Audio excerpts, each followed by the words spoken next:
a splurge she'd justified as an early birthday present to herself.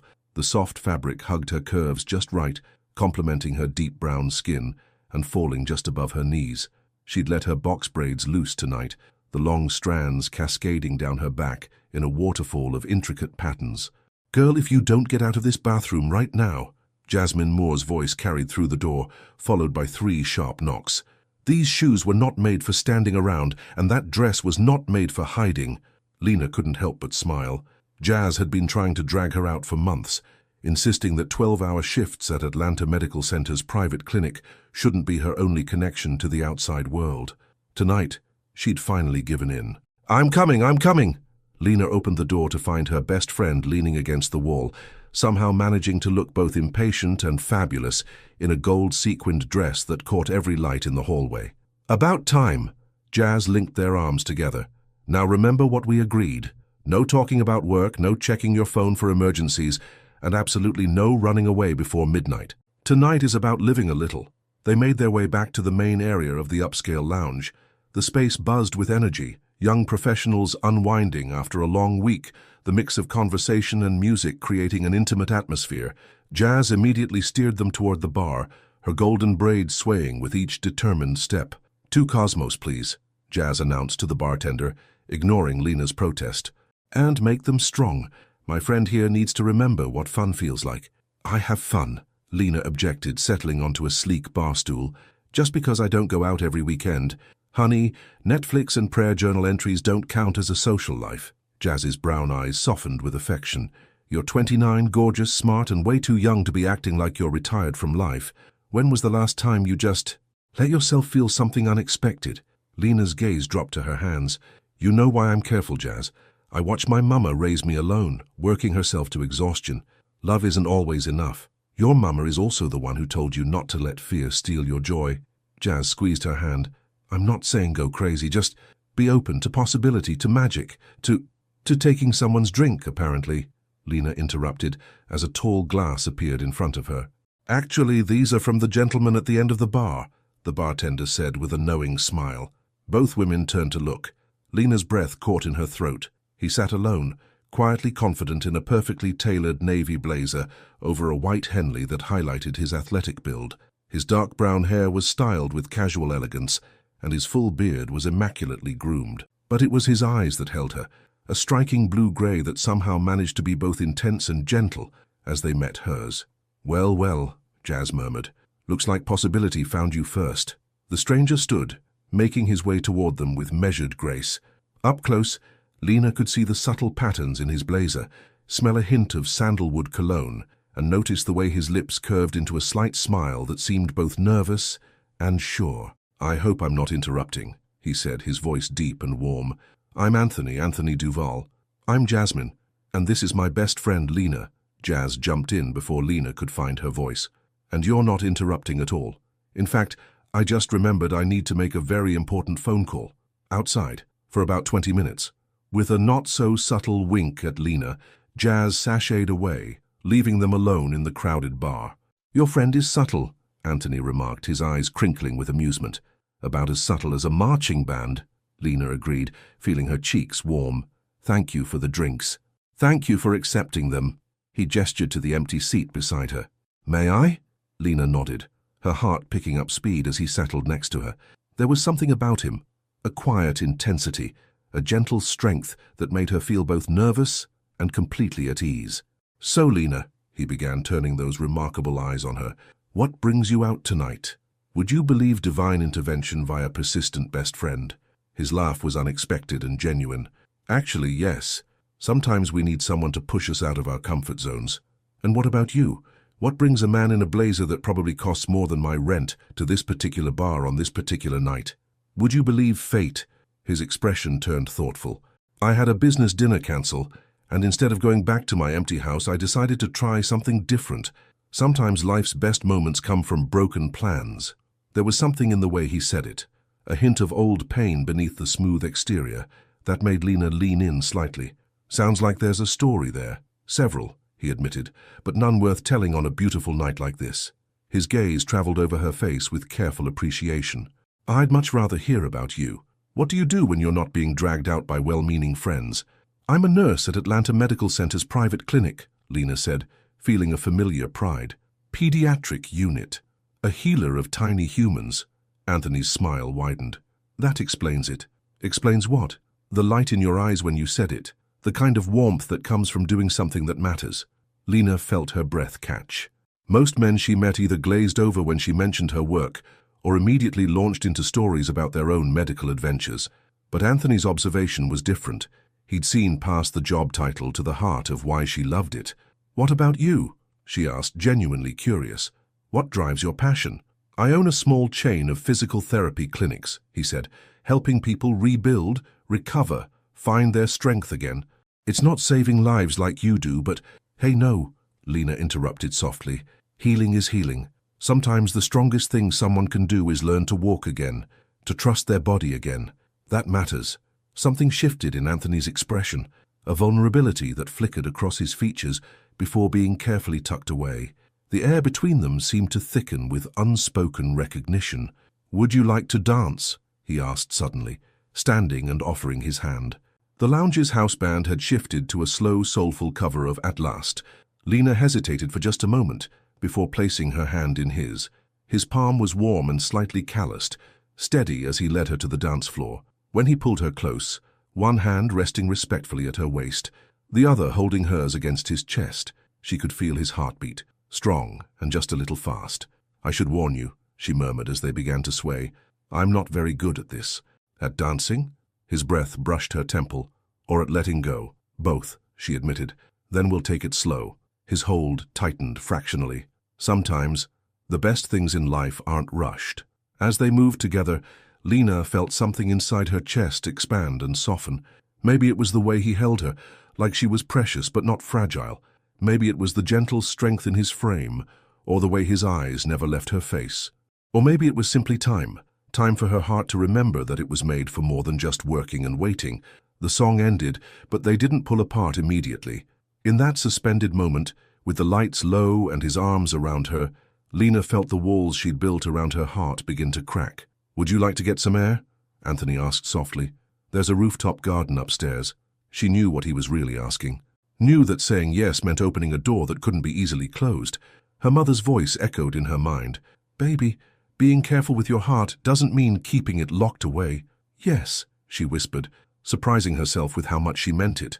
I'd like that. As Anthony led her toward the stairs, his hand warm against the small of her back, Lena caught sight of Jazz watching from across the room. Her friend's face bore a knowing smile, but her eyes held a tender concern. Lena gave her a small nod. She was okay, more than okay. For the first time in longer than she could remember, she felt truly alive, every nerve ending singing with possibility. Sometimes, she thought as they climbed the stairs together, the greatest act of faith isn't in staying safe, it's in letting yourself fall. The Atlanta skyline sparkled against the velvet night as Lena and Anthony stepped onto the rooftop garden. String lights wove through potted trees, creating a magical atmosphere that felt worlds away from the busy lounge below. The late summer air was thick with the scent of jasmine and possibility. Anthony guided them to a quiet corner where a vintage iron bench sat beneath a wooden pergola draped in climbing vines. As they settled onto the bench, Lena noticed how he maintained a respectful distance while still staying close enough for her to feel the warmth radiating from his body.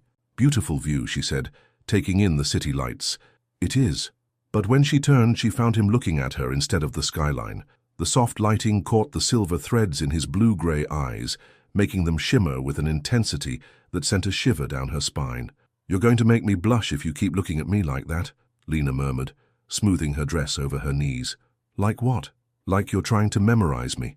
Anthony's lips curved into a gentle smile. Maybe I am. There's something about you, Lena. Something real, genuine. Do you know how rare that is? She felt the weight of his words, the truth in them that echoed her own feelings. Sometimes being real means being vulnerable. That's not always easy. No, he agreed softly. It's not. He shifted slightly, his shoulder brushing hers.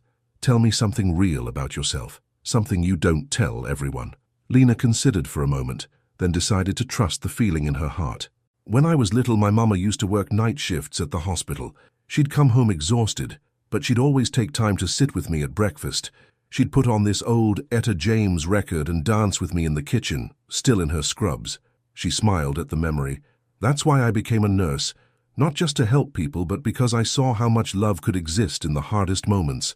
Anthony was quiet for a moment, his expression thoughtful. Your mother sounds like an amazing woman. She is. She taught me that strength isn't about not needing anyone. It's about being brave enough to keep your heart open, even when it's scared. Lena turned to face him more fully. Your turn. Tell me something real. He looked down at his hands, strong and capable, resting on his thighs. I grew up in a house where success was everything. Perfect grades, perfect behavior, perfect plans. My father, he had my whole life mapped out before I could walk. The right schools, the right career, the right kind of family. His jaw tightened slightly. I spent years trying to be that perfect son, until I realized I was becoming someone I didn't recognize. What changed? I got sick in my mid-20s. Nothing life-threatening, but it changed things for me. Made me realize that some of the most meaningful victories aren't about being perfect. They're about being present, real. That's why I started the physical therapy clinics. I wanted to help people find their strength again on their own terms. Lena reached out instinctively, her fingers brushing his arm. The contact sent electricity through her veins, but she didn't pull away. That's beautiful, Anthony. Turning pain into purpose, that takes its own kind of courage. He covered her hand with his thumb tracing gentle circles on her skin. You know what's strange? I've never told anyone that before. But with you, he shook his head slightly, wonder in his voice. With you it feels natural, like my soul recognizes something in yours.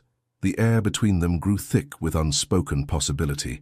Lena could feel her heart pounding, could see the same mixture of desire and tenderness in Anthony's eyes that she felt in her own heart. Dance with me, he asked suddenly, standing and offering his hand. Up here under the stars?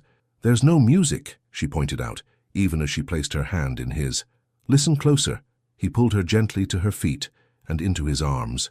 From below, the faint strains of the band playing The Way You Look Tonight floated up through the night air. They swayed together closer than before, her head coming to rest naturally against his chest. His heartbeat created its own rhythm, steady and strong, as his hands spread warm and sure across her back. Lena, he murmured into her hair, I know we just met, but I feel like I've been waiting to find you my whole life. She lifted her head to look at him, seeing every emotion she felt reflected in his eyes. I'm scared, she admitted in a whisper. Not of you, but of how real this feels. How right. We can take it slow, he said, but his eyes never left her lips. We can. Lena rose up on her tiptoes and pressed her lips to his, cutting off his words. For a heartbeat he remained still as if frozen by surprise. Then his arms tightened around her, and he kissed her back with a tenderness that made her knees weak. The kiss deepened, became something more than just a meeting of lips. It was a conversation without words, a promise without demands, a beginning written in starlight and trust. When they finally parted, both slightly breathless, Anthony rested his forehead against hers. Stay with me tonight, he whispered. Not for anything more than this. Just being together, talking, holding each other. I'm not ready for this night to end. Lena knew she should be practical, should think about her early shift tomorrow, should remember all the reasons why falling too fast was dangerous. But as she looked into his eyes, she saw something she'd been waiting for without even knowing it. A chance at the kind of love that came once in a lifetime. Yes, she said softly. I'll stay. He kissed her again, softer this time, full of promise and care. When they pulled apart, he took off his blazer and draped it over her shoulders, protecting her from the night air. The gesture, so simple yet so thoughtful, made her heart swell. My place isn't far, he said, intertwining his fingers with hers. We can walk if you'd like. Enjoy the night a little longer. Lena nodded, then remembered something. Let me just text Jazz, so she doesn't worry. She pulled out her phone to find 3 messages already waiting. Jazz, girl, I saw you go upstairs with Mr. Tall, Dark and Dreamy. Jazz, you better tell me everything tomorrow. Jazz, but seriously, be safe. Love you. Smiling, Lena typed back quickly. I'm okay, better than okay. He's different, special. I'll call you tomorrow. As they left the rooftop, hand in hand, the city seemed to glow with new possibility. They walked slowly through the warm night, talking about everything and nothing. Favorite books, childhood dreams, the small details that made up their lives. Every few blocks, they'd stop to share another kiss, each one feeling more right than the last. Anthony's townhouse was elegant but welcoming, with warm woods and comfortable furniture. But Lena hardly noticed the decor, too caught up in the way he looked at her, touched her, made her feel both safe and alive. They ended up on his living room couch, sharing whispered conversations and gentle touches until the first light of dawn began to paint the sky. At some point, Lena had curled into his side, his arm around her, her head on his chest, their legs tangled together. "I should go," she murmured reluctantly as the sun began to rise. "My shift starts in a few hours." "Let me make you breakfast first," Anthony said, pressing a kiss to her temple. "Give me a chance to see you in the morning light." She turned to look at him, this man who had somehow slipped past all her careful defenses in a single night. His hair was slightly mussed from where she'd run her fingers through it, his Henley wrinkled from their embrace. But his eyes held the same warmth, the same tender certainty they'd had from the first moment. "Okay," she agreed softly. "Breakfast." Neither of them could have known, in that gentle morning moment, that their lives had already changed forever. That somewhere in the universe, destiny had smiled and set in motion a miracle that would bind their hearts together in ways they never could have imagined.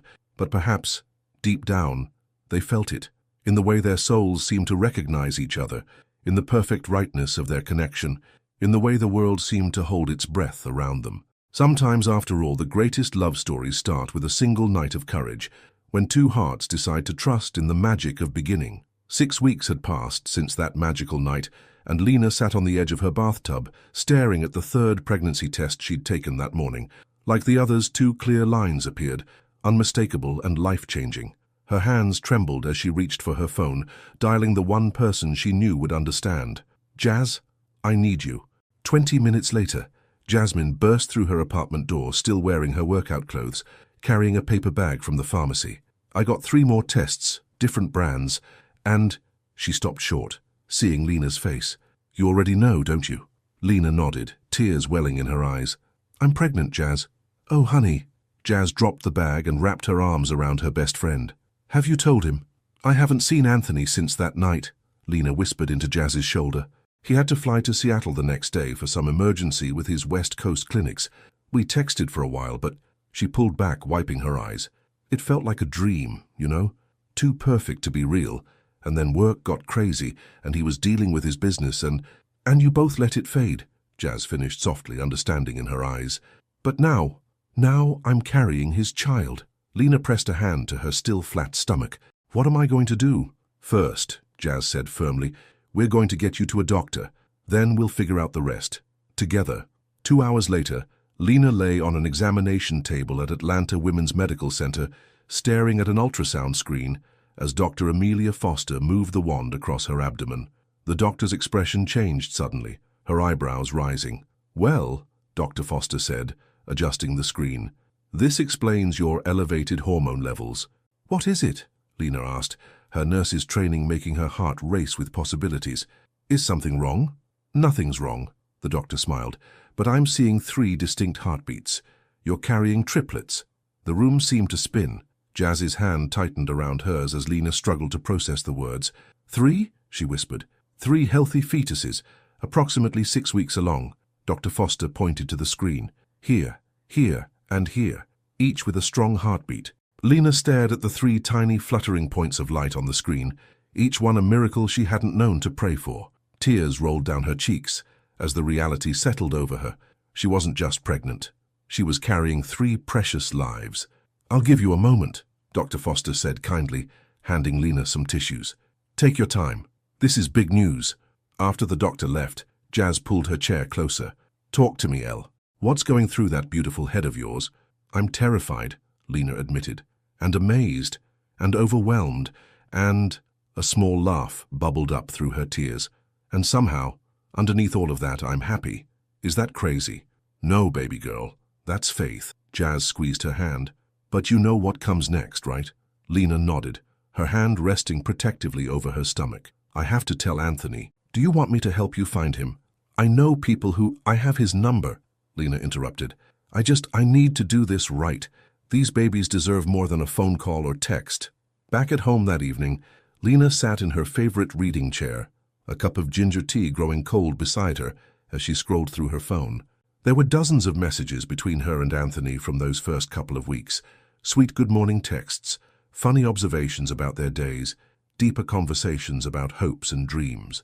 The last message was from 3 weeks ago. Anthony, miss talking to you. Been crazy here with the expansion. Hope you're well. She'd seen it during a hectic shift and planned to respond later, but later never came. And now, her fingers hovered over the keyboard, but before she could type anything, her phone rang. The name on the screen made her heart stop. Anthony Duval. With trembling fingers, she answered. Hello? Lena. His voice, deep and warm, sent shivers down her spine. I hope I'm not calling too late. No, it's good to hear your voice. I've been thinking about you. There was a gentleness in his tone that made her eyes water. I'm sorry I let things fade. The business situation here was complicated, but that's no excuse. It takes two, she said softly. I could have reached out too. I'm back in Atlanta, he continued. Just got in yesterday, and I couldn't stop thinking about that night, about you, about how something that felt so right shouldn't just end like this. Lena pressed a hand to her mouth, trying to steady her breathing. Anthony, have dinner with me, he said quickly. Tomorrow night. I know this amazing little Italian place, quiet, intimate. We could talk, really talk, see if what we felt that night is still there. She closed her eyes, tears slipping down her cheeks. It's still there, she whispered. For me too. The relief in his voice was palpable. So, dinner? 7 o'clock? Yes, she said, knowing this was the moment Providence had prepared. But could we meet somewhere private instead? There's something important I need to tell you. There was a slight pause. My place, I could cook for you. I make a mean chicken marsala.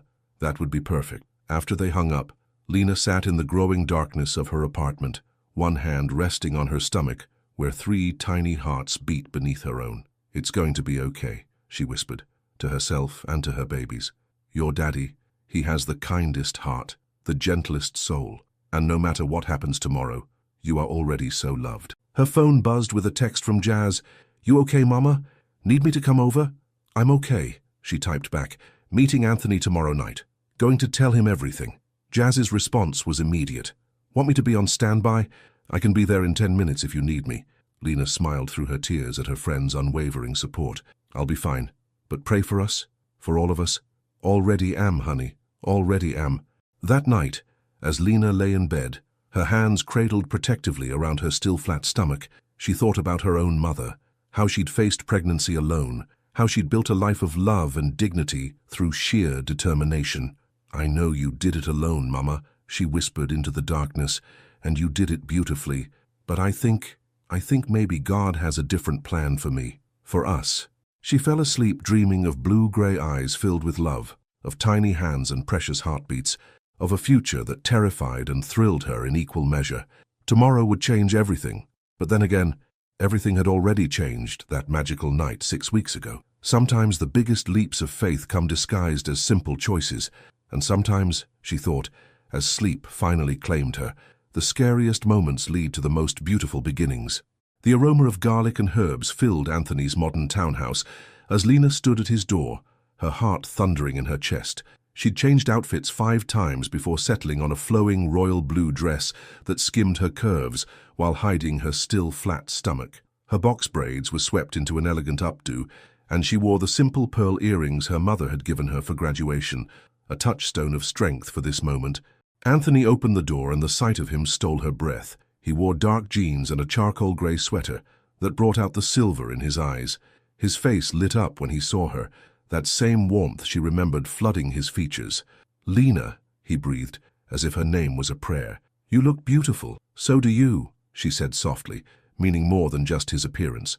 There was something about him that called to her soul, even more strongly than before. He ushered her inside, his hand finding the small of her back naturally. The gesture, so protective and familiar, made her eyes sting with tears. She quickly blinked away. The interior was exactly as she remembered from that night. Warm woods, clean lines, and an underlying sense of comfort beneath the elegance. I hope you're hungry, he said, leading her toward the kitchen. I might have gone a bit overboard. The kitchen island was set for 2, with flickering candles and a bottle of wine breathing nearby. Pots simmered on the professional-grade stove, and the overhead lights were dimmed to create an intimate atmosphere. Everything smells amazing, Lena said, trying to steady her nerves. I didn't know you could cook. There's a lot we still have to learn about each other. Anthony's voice was gentle as he pulled out a chair for her. I've thought about that every day since we met. As he moved to pour the wine, Lena quickly placed her hand over her glass. Just water for me, please. Something flickered in his eyes. Concern, perhaps, but he simply filled both glasses with sparkling water instead. Is everything okay? You mentioned on the phone that you needed to tell me something. I did. I do. Lena took a deep breath. But maybe we could talk after dinner. The food smells too good to let it get cold. Anthony nodded, though she could see the questions in his eyes. He served the chicken marsala over handmade pasta, alongside roasted vegetables that looked like they belonged in a cooking magazine. As they ate, they fell into easy conversation about the past 6 weeks. His business challenges in Seattle, her busy shifts at the clinic, the little moments they'd wanted to share with each other, but hadn't. I almost called you so many times, Anthony admitted as they finished eating. Every time something good happened or even something challenging, you were the first person I wanted to tell. Why didn't you? He was quiet for a moment, his fingers tracing the rim of his water glass. I think I was scared. That night we shared was so perfect, so real. Part of me worried that trying to build something more would somehow diminish it. Stupid, right? Not stupid, Lena said softly. I felt it too, like maybe it was meant to be just one perfect moment in time. And now? His eyes met hers, full of hope and uncertainty. Lena's hand instinctively moved to her stomach. It was time. Anthony, there's something I need to tell you. Something that's going to change everything. He reached across the table, taking her free hand in his. Whatever it is, we can face it together. Tears filled her eyes at his words, at the unconscious use of we. I'm pregnant, she whispered. Anthony went very still, his hand tightening slightly around hers. Pregnant? He repeated, his voice barely audible. With triplets. The glass he was holding with his other hand slipped, water spilling across the table. Neither of them moved to clean it up. Anthony's face had gone pale, his eyes wide with shock. I can't have children, he said finally, his voice rough. The doctors told me years ago after my illness. They said it was impossible. Well, Lena gave a watery laugh. Apparently God had other plans. Because I'm carrying 3 very real, very healthy babies. Your babies. Anthony stood abruptly, his chair scraping against the floor. For a horrible moment, Lena thought he was going to walk away. Instead, he came around the table and knelt beside her chair, his hands trembling as they covered hers where they rested on her stomach. 3 babies, he whispered, awe and disbelief warring in his voice. Our babies. I have the ultrasound pictures, Lena said, reaching for her purse. She pulled out the black and white images, pointing to each tiny, flickering heartbeat the doctor had shown her. See? 3 little miracles. Anthony stared at the pictures, tears falling freely down his face. After they told me I couldn't, I gave up on this dream. Focused on work, on building something meaningful since I couldn't build a family. He looked up at her, his eyes full of wonder. But you've given me everything I never thought I could have. I was so scared to tell you, Lena admitted, touching his wet cheek. We barely know each other, and this is so much, so fast. We know what matters, he said firmly. We know that what we felt that night was real. We know that our souls recognized each other from the first moment. And now, his hands pressed gently against her stomach. Now we know why. These babies, they're a miracle. Our miracle. You're not upset. Anthony stood, pulling her up with him and into his arms. Upset. Lena, I'm overwhelmed, terrified, and happier than I've ever been in my life. He pulled back just enough to look into her eyes. I know this isn't conventional. I know we have so much to figure out, but I want this. I want you. I want our family. Even though we barely know each other, then we'll learn. Every day, we'll learn more about each other. We'll build something beautiful, something real. He touched her face tenderly. I've spent my whole life playing it safe, following the rules, but loving you, that feels like the truest thing I've ever done. Lena's heart soared at the word loving. I feel it too, she whispered. He kissed her then, soft and sweet and full of promise. When they parted, he rested his forehead against hers, one hand still cradling her stomach. Move in with me, he said suddenly. What? Move in with me. This place is bigger. It's closer to your work, and he smiled sheepishly. And I want to be there for everything. Every moment, every milestone. I want to take care of you, all 4 of you. Anthony, Lena's practical side warred with her heart. That's a huge step. Bigger or smaller than having triplets together? His eyes twinkled even as they remained serious. I know it's fast, I know it's crazy, but nothing about our story has been conventional. Sometimes you have to trust your heart. Lena thought about her tiny apartment, about trying to manage a triplet pregnancy alone, about the way her soul felt at peace in Anthony's arms. Yes, she heard herself say.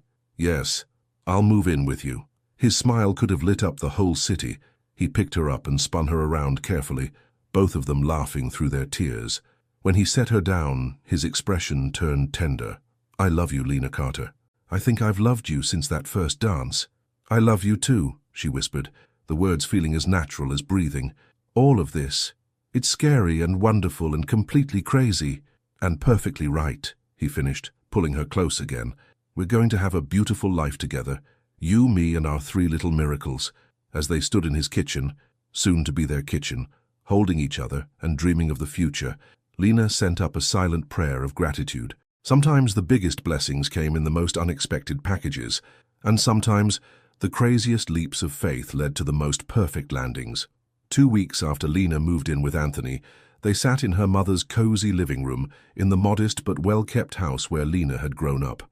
Rose Carter's keen brown eyes moved between them, taking in their clasped hands and nervous expressions.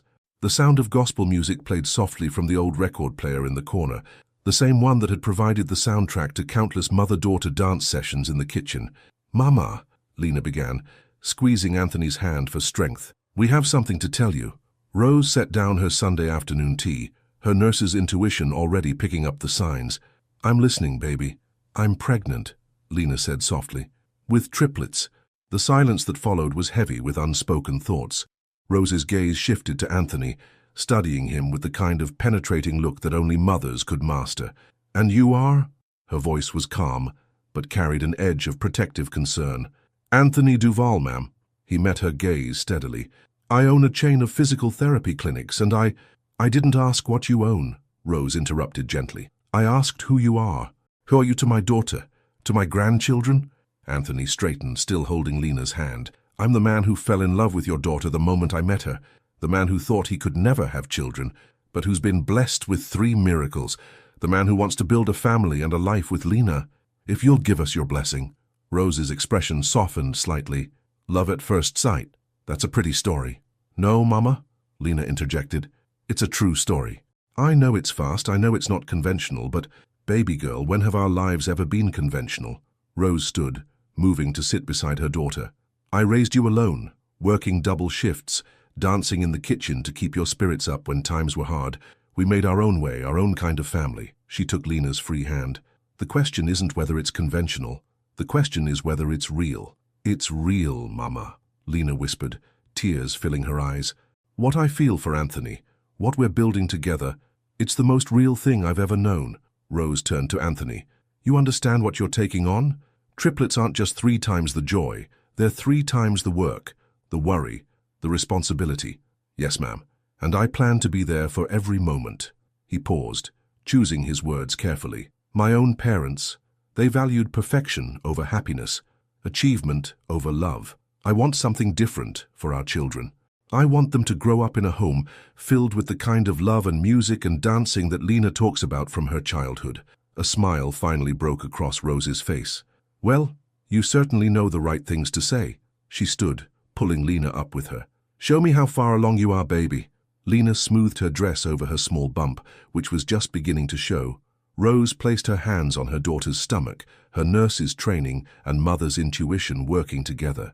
8 weeks, she guessed. "Almost 9, Lena confirmed. "They're all healthy, strong heartbeats." Rose's eyes filled with tears. "Lord, you do work in mysterious ways." She pulled Lena into a tight hug, then surprised everyone by pulling Anthony in too. "Welcome to the family, son, though we're going to need to work on your kitchen dancing skills." Later that evening, as Anthony prepared dinner in their kitchen, Lena sat at the counter watching him move with easy grace through the space that was becoming theirs. Photos from their first ultrasound were already displayed proudly on the refrigerator, and boxes of her belongings were slowly being unpacked, merging their lives together. "Your mother is amazing," Anthony said, stirring a pot of his grandmother's Irish stew, a recipe he'd insisted on learning to make for Lena's pregnancy cravings. "I see where you get your strength from. And your cooking skills. Where do those come from?" Lena asked, stealing a piece of carrot from the cutting board. Anthony's expression turned thoughtful. "My grandmother," My father's mother. She was the only one who saw how unhappy I was trying to be perfect all the time. She taught me to cook, said the kitchen was where you could make mistakes and create something beautiful from them. He added herbs to the pot. I want to tell my parents about the babies. Lena looked up sharply. Are you sure? You haven't spoken to them in 2 years, he finished. Not since I refused to sell my clinics to a corporate chain they'd arranged a deal with. He came around the counter to stand before her. But these are their grandchildren, and maybe this is a chance for healing. Lena touched his face gently. Whatever you decide, I'm with you. We're in this together. Together, he agreed, placing his hand over hers on her growing bump. All 6 of us. A wave of dizziness suddenly washed over Lena, making her sway slightly on the stool. Anthony's arms were around her instantly, steady and sure. That's the 3rd time today, he said, concern filling his voice. I'm calling Dr. Foster. It's normal with triplets, Lena protested weakly, but she didn't resist as he helped her to the living room couch. Humor me, he said, already dialing. I need to practice my overprotective father skills. 20 minutes later, they were heading to the hospital, Anthony's hand never leaving hers as he drove. Dr. Foster met them in the emergency room, her calm presence reassuring as she examined Lena. Your blood pressure's a bit low, the doctor said, and you're showing signs of dehydration. With triplets, everything is amplified, including the body's demands. I want to keep you overnight for observation and fluids. As nurses set up the IV, Anthony never left Lena's side. He made calls to reschedule his meetings for the next day, texted Jazz to bring Lena's overnight bag, and somehow managed to charm the nursing staff into bringing a recliner into the room so he could sleep beside her. You don't have to stay, Lena said softly as night fell. You have that big investor meeting tomorrow. There's nowhere else I need to be, he replied, taking her hand. Besides, your mother would have my head if I left you alone. Lena laughed, then grew serious. I'm scared, Anthony. Not just about tonight, but can we really do this? 3 babies at once? He moved to sit on the edge of her bed, his hand resting protectively over her stomach. Yes, we can. Know how I know? Because you're the strongest person I've ever met. Because we have your mother and Jazz in our corner. Because love multiplies, it doesn't divide. He kissed her forehead. And because God doesn't give us more than we can handle, even if we need a little help handling it sometimes. As if in response, the monitor picked up movement from the babies, their heartbeats strong and steady. Lena felt tears slide down her cheeks as Anthony wiped them away gently. Rest, he whispered. I'll be right here. As she drifted off to sleep, Lena thought about family, the one she'd grown up in, the one she and Anthony were creating, the one that was growing inside her. Different shapes, different stories, but all bound together by love, faith, and the courage to believe in something bigger than themselves. Sometimes the most beautiful families were the ones that didn't follow any rule book but their own. The Seattle rain pelted against the windows of the upscale restaurant where Anthony sat across from his parents, James and Eleanor Duval. His father's steel-gray hair and carefully pressed suit spoke of old money and rigid expectations, while his mother's perfectly coiffed appearance and subtle designer jewelry reflected a lifetime of calculated appearances. You look well, Anthony, Eleanor said, her smile not quite reaching her eyes. The clinics must be doing well. They are, Anthony replied, thinking of the sonogram pictures in his wallet of Lena at home in Atlanta, now 12 weeks pregnant with their triplets. But that's not why I asked to meet. James set down his wineglass. Have you reconsidered the merger offer? Harrison Medical Group is still interested, and their new proposal... This isn't about business, Dad. Anthony took a deep breath. I'm going to be a father. You're going to be grandparents. The silence that followed was deafening. Eleanor's hand trembled slightly as she reached for her water glass. James's expression hardened into something familiar and disappointing. I thought you couldn't, Eleanor began. The doctors were wrong. Anthony pulled out the ultrasound photos, laying them carefully on the table. I'm having triplets, with an amazing woman named Lena Carter. She's a nurse and she's... Carter, James interrupted. I don't recognize the name. Which family is she from? Anthony felt his jaw tighten. She's from Atlanta. Her mother raised her alone, working as a nurse. A single mother? Eleanor's voice carried a note of horror that made Anthony's blood boil. Darling, are you sure about this? About her? There are ways to handle these situations quietly. Stop. Anthony's voice was low but firm. Lena is the love of my life. She's carrying 3 miracle babies that doctors said I could never have. If you can't be happy for us, If you can't accept her and our children with open hearts, then this will be the last time we speak." Back in their five-star hotel room that night, Anthony paced while on the phone with Lena. "They're exactly who they've always been," he said, running a hand through his hair. "More concerned about family names and social standing than actual family." "I'm so sorry, love." Lena's voice was soft and soothing through the phone. "I wish I could be there with you." "I wish you were too. How are you feeling? How was the prenatal checkup?" "Everything's perfect. Dr. Foster says all 3 babies are growing right on schedule, and—" he could hear the smile in her voice. "Jazz took me shopping for maternity clothes. Your daughter in particular is making her presence known. My regular clothes definitely don't fit anymore." Anthony's heart skipped. "Daughter? You found out?" "2 girls and a boy," Lena said softly. "I wanted you there for the reveal, but the ultrasound was so clear and I couldn't keep it from you." Anthony sat heavily on the hotel bed, tears filling his eyes. "2 princesses and a little prince. God, I love you so much." "Come home to us," Lena whispered. "Your real family is waiting." The next morning, as Anthony prepared to check out, a message from the front desk informed him his mother was in the lobby. He found Eleanor sitting primly in a quiet corner, looking somehow both regal and uncertain. "Mom, I couldn't let you leave like this." She stood, smoothing her skirt. "Not again. Nothing's changed," Anthony said wearily. "If you're here to talk me out of, I'm here to try to understand." Eleanor's voice cracked slightly. "You're my only child, Anthony. When the doctors told us you couldn't, it broke my heart. And now you tell me you're having 3 babies, with a woman we've never met, and everything's happening so fast." She took a shaky breath. "I'm scared for you, but I'm also scared of losing you again." Anthony studied his mother's face, seeing past the perfect makeup to the vulnerability beneath. "Then come meet her. Come to Atlanta. See the life we're building, the love we share. Meet the woman who's given me everything I never thought I could have. Your father—" "This isn't about Dad. This is about you choosing to be part of your grandchildren's lives. 3 babies who deserve to know their grandmother's love, if she's brave enough to give it." Tears slipped down Eleanor's cheeks, smudging her careful makeup. "Tell me about her? About Lena?" Over the next hour, in that quiet hotel lobby, Anthony shared their story.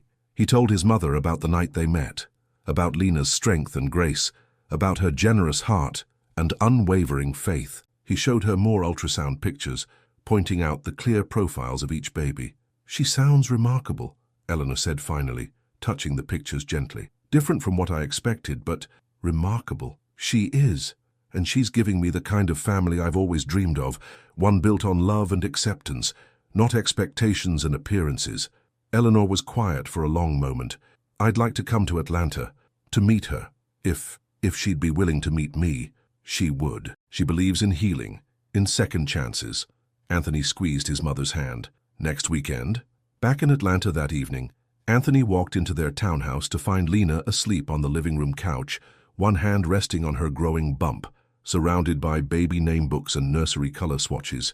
Jazz had apparently been there. Bright fabric samples and design magazines were scattered across the coffee table. He knelt beside the couch, gently touching Lena's face. Her eyes fluttered open, a smile spreading across her features. "You're home." "I'm home," he whispered, kissing her softly. "And my mother wants to meet you."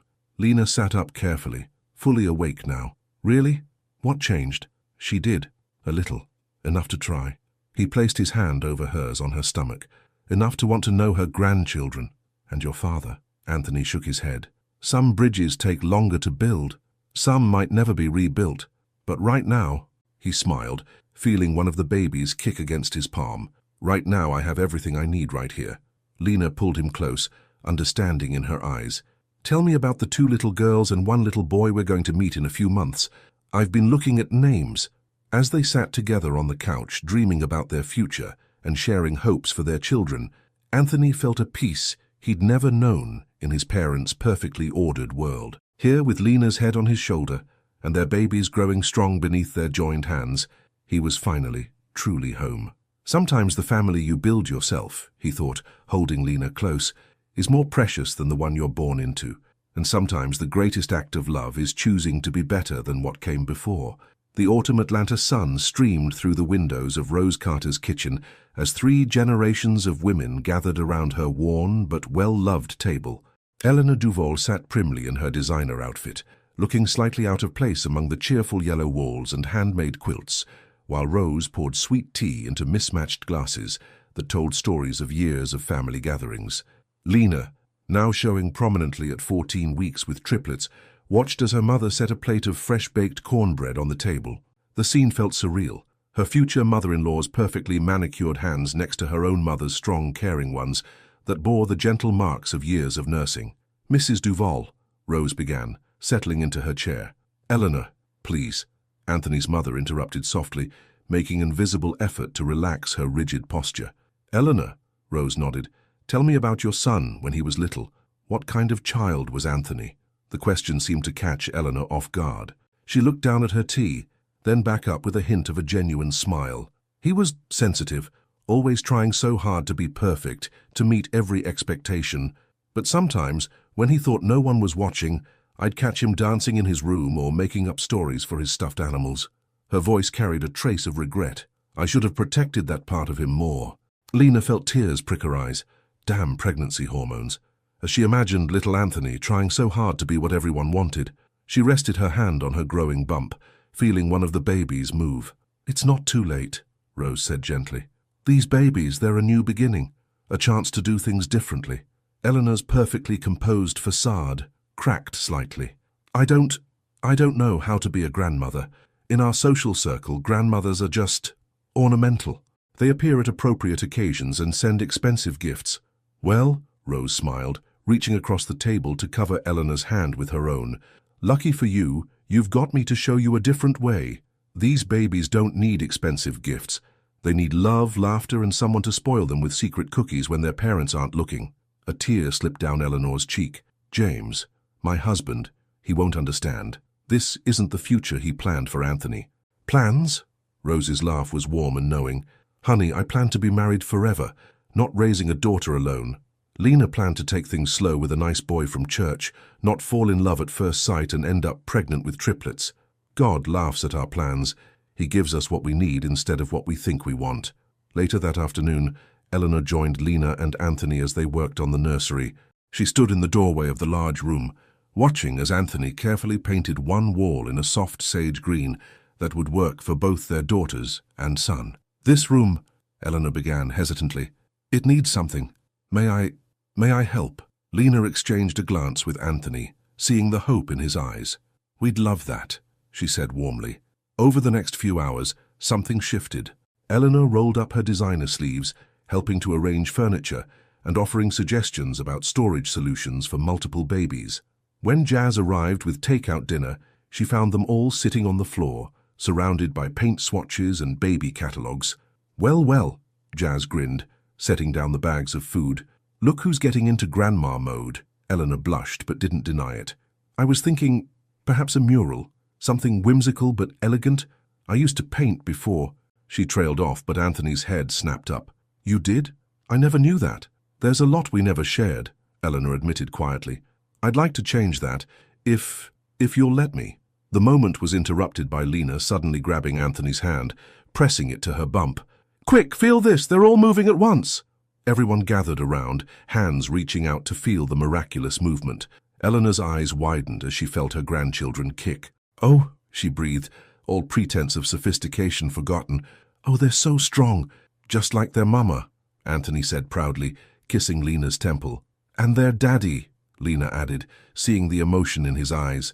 That evening, after Eleanor had gone back to her hotel and Jazz had headed home, Lena found Anthony standing in the nursery, staring at the wall where his mother had sketched out ideas for a mural, delicate trees with fairy lights, perfect for their two princesses and little prince. "You okay?" she asked, wrapping her arms around him from behind. "Better than okay." He turned to face her, his hands cradling her bump. "Seeing my mother today, watching her try to change, to open her heart. It's more than I ever expected." "Love changes people," Lena said softly. "These babies are already working miracles and they're not even here yet." Anthony knelt down, pressing a kiss to her stomach. "Hello, my little miracle workers," he whispered. "Thank you for helping heal our family." A sharp kick answered him, making them both laugh. "I think that was your son," Lena smiled. "He's the most active one." "Have you thought more about names?" Anthony asked, standing to pull her close. "Actually," Lena bit her lip. I was thinking about Grace for one of our girls. After watching your mother today, seeing her try to find Grace, to give it to herself and others, Anthony's eyes filled with tears. Grace, he repeated softly. It's perfect. Grace Duval. Grace Rose Duval, Lena corrected, after both her grandmothers. Later that night, as they lay in bed, Anthony's hand protectively spread across Lena's growing bump. She thought about the day, about bridges being built between worlds that seemed so far apart, about the healing power of tiny kicks and heartbeats, about the way love could soften the hardest edges and fill the deepest voids. They're all asleep, she murmured, feeling the babies settle, dreaming about their crazy, beautiful, perfectly imperfect family, Anthony replied, pulling her closer. As Lena drifted off to sleep, she said a quiet prayer of gratitude for this man who loved her so completely, for these babies who were already bringing healing, for mothers who could learn new ways to love, and for the beautiful truth that family wasn't about perfection, it was about grace. Sometimes the strongest bridges were built with the gentlest hands, and the deepest healing came from the smallest of hearts. At 24 weeks pregnant, Lena sat in Dr. Foster's office, gripping Anthony's hand as they listened to concerning news. The ultrasound monitor showed their 3 babies, but Dr. Foster's expression was serious as she pointed to the measurements. Baby B, your second little girl, is showing signs of being significantly smaller than her siblings, Dr. Foster explained. It's common with multiples to have size differences, but this gap is concerning. What does that mean? Anthony asked, his voice tight with worry. Lena could feel his hand trembling slightly in hers. It means we need to monitor more closely. I want to see you twice a week now, and we may need to consider early delivery if the size discrepancy continues to increase. Dr. Foster turned to Lena. And you need to start taking it easier. No more work, even part-time. Complete bed rest might be in your future. Lena nodded, her free hand protectively covering her prominent belly. They'd already named their smallest daughter Faith, fitting now, as they would need every bit of faith to get through this challenge. Back home, Anthony helped Lena settle onto their bedroom's reading chair while he paced, making calls to rearrange his schedule. He'd been expanding his business, opening 2 new clinics, but now, I'm postponing the openings, he said firmly, sitting on the ottoman in front of her. You and the babies are my priority. Anthony, no, Lena protested. You've worked so hard on this expansion. The clinics are ready, the staff is hired, and they can wait. He took her hands in his. Grace, Faith, and little Noah need their mama to rest and stay healthy. Nothing else matters. Tears filled Lena's eyes at the mention of their children's names. Grace Rose for the grandmothers who were building bridges between their families. Faith for the belief that had brought them together. And Noah Anthony, their little boy who would carry his father's strength and gentle heart. I'm scared, she whispered. Me too. Anthony moved to sit beside her, gathering her close. But we've got this. Together. A knock at the door interrupted them. Jazz burst in, arms full of grocery bags, followed by Rose and, surprisingly, Eleanor. The cavalry has arrived, Jazz announced, and we've got Operation Keep Lena Resting all planned out. Over the next hour, the 3 women transformed the master bedroom into a cozy sanctuary. Rose arranged a mini-fridge with healthy snacks and drinks within easy reach. Eleanor set up a comfortable command center with Lena's laptop, books, and phone. Jazz organized a schedule on her tablet. I've got mornings, Rose said. My shift at the hospital doesn't start until 3. I can take afternoons, Eleanor added. She'd extended her Atlanta stay indefinitely, renting a furnished apartment nearby. I've already called James to let him know I'll be here until the babies come. And I'm your evening entertainment, Jazz grinned. Plus, we've got a rotating schedule of church ladies bringing meals, thanks to Mama Rose's connections. Lena felt overwhelmed by the love surrounding her. Y'all don't have to... Hush now, Rose interrupted. This is what family does. Later that night, as Anthony helped Lena with her evening routine of pregnancy-safe exercises and medications, she noticed dark circles under his eyes. Talk to me, she said softly. What's really going on in that beautiful head of yours? Anthony was quiet for a moment, his hands gentle as he helped her into bed. When the doctors told me I couldn't have children, it broke something in me, made me feel like less of a man, like I'd failed at the most basic human function. He lay down beside her, one hand spread protectively over her bump. And now that we've been blessed with 3 miracles, the idea that something could go wrong... Hey, Lena turned his face to hers. Faith is smaller, but she's fighting. Just like her daddy fought against everyone's expectations to build his own path, just like her mama fought to keep her heart open for love. As if in response, Faith kicked against Anthony's palm. A moment later, her siblings joined in, creating a symphony of movement that brought tears to both parents' eyes. "See?" Lena smiled. "They're all in this together, just like us." The next few weeks fell into a new rhythm. Lena worked remotely on her laptop, consulting for the clinic while mandatory bed rest kept her home. Anthony split his time between managing his business from their bedroom and attending every doctor's appointment. Eleanor's daily visits revealed a new side of her. She brought old photo albums, sharing stories of Anthony's childhood that she'd never told before. She helped design and paint the nursery mural, her artistic talent flowering after decades of being suppressed.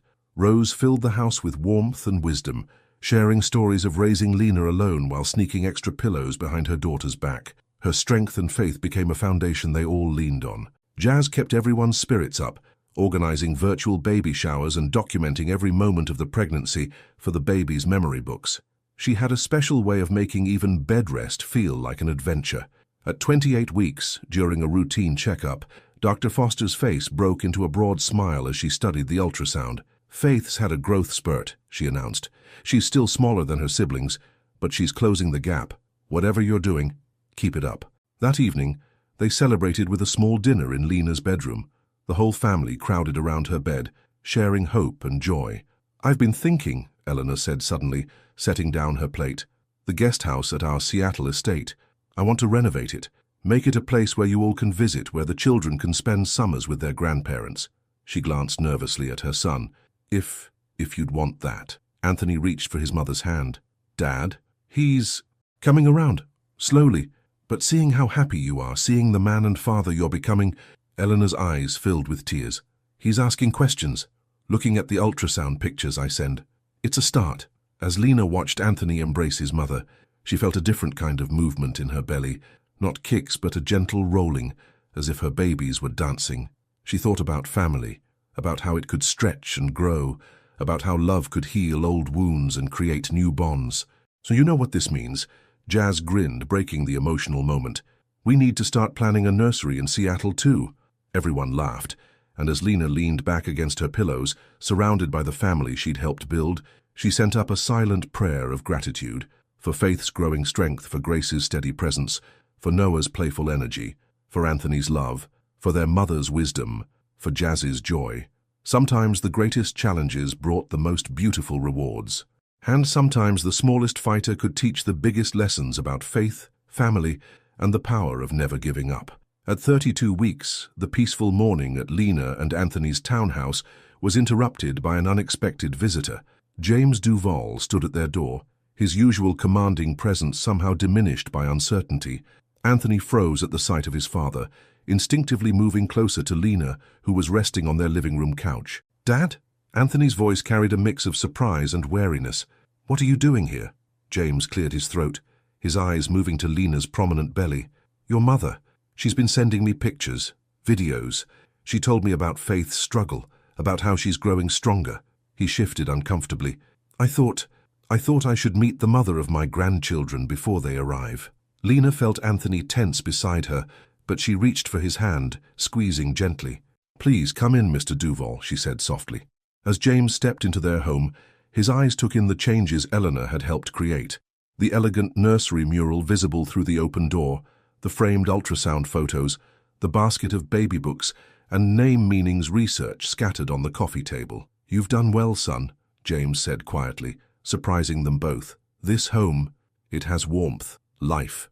He turned to face them fully. "I was wrong, about many things." Anthony's grip on Lena's hand tightened. "Dad, let me finish, please." James ran a hand through his silver hair. "When the doctors told us you couldn't have children, I focused on business succession, on legacy through corporate achievement. I forgot about the legacy of love, of family." He looked at Lena. "Your mother, Eleanor, tells me she's shown her a different way to be a grandparent. Perhaps you could show me too." Before anyone could respond, Lena gasped, her hands flying to her stomach. Both men moved toward her instantly. "What is it? What's wrong?" Anthony's voice was tight with concern. Lena grabbed their hands, Anthony's and James's, placing them on different spots of her belly. "Feel," she whispered. Under their palms, 3 distinct patterns of movement could be felt: Grace's strong kicks, Noah's rolling motions, and Faith's gentle but determined nudges. James's stoic expression cracked as tears filled his eyes. "They're dancing," he said in wonder. "Just like you used to, Anthony, before you told me boys don't dance." Anthony's voice was soft, but the old pain was there. "Before I made the biggest mistake of my life," James corrected. "Before I tried to shape you into what I thought you should be, instead of seeing who you already were." The babies kicked again, as if punctuating their grandfather's words. Lena watched as father and son shared a look of understanding that had been decades in the making. "Would you like to see the nursery?" she offered gently. "Eleanor's been painting the most beautiful mural." As they showed James around, his corporate facade continued to crack. He asked questions about the babies' personalities, listened intently as they shared stories of Faith's progress, and even smiled when they explained the significance of each child's name. "Grace rose after both grandmothers," he mused. "Faith for the journey that brought you together. And Noah Anthony," he looked at his son. "A strong name, a name that speaks of survival and new beginnings." Later that evening, after James had left with promises to return soon, Eleanor arrived for her daily visit to find her husband's jacket still warm on the coat rack. "James was here?" she asked, hope and worry mingling in her voice. "He's trying, Mum," Anthony said, holding her as she cried. "We all are." That night, unable to sleep despite her mandatory bed rest, Lena found Anthony in the nursery, sitting in one of the rocking chairs they'd purchased, one for each baby. "Penny for your thoughts," she said, waddling carefully to join him. "I was thinking about dancing," he replied, helping her settle into the chair beside him. "About how my father used to find me practicing ballet when I thought no one was watching. How instead of encouraging that joy, that self-expression, he enrolled me in business classes." He placed his hand on her belly. "Our children will dance whenever they want to. They'll be free to be exactly who they are, with a daddy who'll dance with them." Lena smiled, covering his hand with hers. "And grandparents who are learning new steps of their own." Dr. Foster's words from their last appointment echoed in Lena's mind. 34 weeks is our goal. After that, each day is a blessing." They were close now, so close to meeting their miracles. "I had an idea," Lena said suddenly, "for the baby's first night home. I want to play that Etta James record, the one Mama and I used to dance to in the kitchen. Let them hear the music that taught me about love and faith and family." "At last?" Anthony smiled. "Perfect for the moment we've all been waiting for." A sharp kick from Grace made them both laugh, followed by Noah's familiar roll and Faith's gentle flutter. "They're ready," Lena whispered. "Our dancers are ready to take the stage." Anthony knelt before her chair, pressing 3 kisses to different spots on her belly. "Just a little longer, my loves. The world is waiting to meet you, and what a world it will be, full of love and music and acceptance, with grandparents who are learning to dance again, and parents who will celebrate every step of your journey." As if in response, all 3 babies moved together, creating a symphony of movement that brought tears to their parents' eyes. In the soft nursery light, surrounded by Eleanor's loving artwork and the promise of tomorrow, Lena and Anthony shared a tender kiss. Their family's dance was about to add 3 new partners, and every step, every movement, every beat of their hearts was perfectly, beautifully in sync. Sometimes the most powerful dance was the one that brought healing to generations, and sometimes the smallest dancers taught the biggest lessons about love, acceptance, and the courage to move to your own beautiful rhythm. At 34 weeks and 3 days, Lena woke to a familiar tightening in her belly and a knowing in her heart. The early morning light was just beginning to filter through their bedroom windows as she turned to Anthony, sleeping peacefully beside her. "Love," she whispered, touching his face. "It's time." They moved with practiced calm, Anthony helping her dress while calling Dr. Foster, Lena breathing through the increasingly strong contractions while texting their families. By the time they reached Atlanta Medical Center, their support system was already assembling. Jazz arrived first, still in her yoga clothes, carrying the hospital bag they'd packed weeks ago. Rose appeared minutes later in her nurse's scrubs, having switched shifts the moment she got Lena's message. Eleanor and James rushed in shortly after, both looking surprisingly disheveled, but determined not to miss this moment. "How far apart are the contractions?" Dr. Foster asked as she examined Lena. 4 minutes, Anthony answered, never leaving Lena's side. "Getting stronger. Faith's heartbeat is strong." Dr. Foster smiled, checking the monitor. "All 3 babies are in perfect position. They're ready to meet their family." The next few hours passed in a blur of movement and emotion. The delivery team prepared for a C-section, knowing it was the safest option for triplets. Families took turns visiting Lena's room, offering support and love. "Remember when you spilled coffee on me?" Anthony whispered during a quiet moment, making Lena laugh despite her discomfort. "Best accident of my life. Still smooth," she teased, then gripped his hand through another contraction. Rose and Eleanor worked together, taking turns wiping Lena's forehead and offering ice chips. The former rivals had become an unshakable team, their shared love for their grandchildren bridging every difference. "Your babies are coming into so much love," Rose murmured to her daughter. "A perfect blend of both worlds," Eleanor added, squeezing Rose's hand. Finally, it was time. As they wheeled Lena to the operating room, Anthony changed into surgical scrubs, his hands trembling as he tied the mask. "Son?" James appeared beside him, looking more vulnerable than Anthony had ever seen him. "You're going to be an amazing father." "Thanks, Dad." Anthony's voice cracked as they embraced.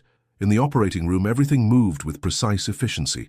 Anthony sat by Lena's head, holding her hand and whispering words of love and encouragement. "Doctor."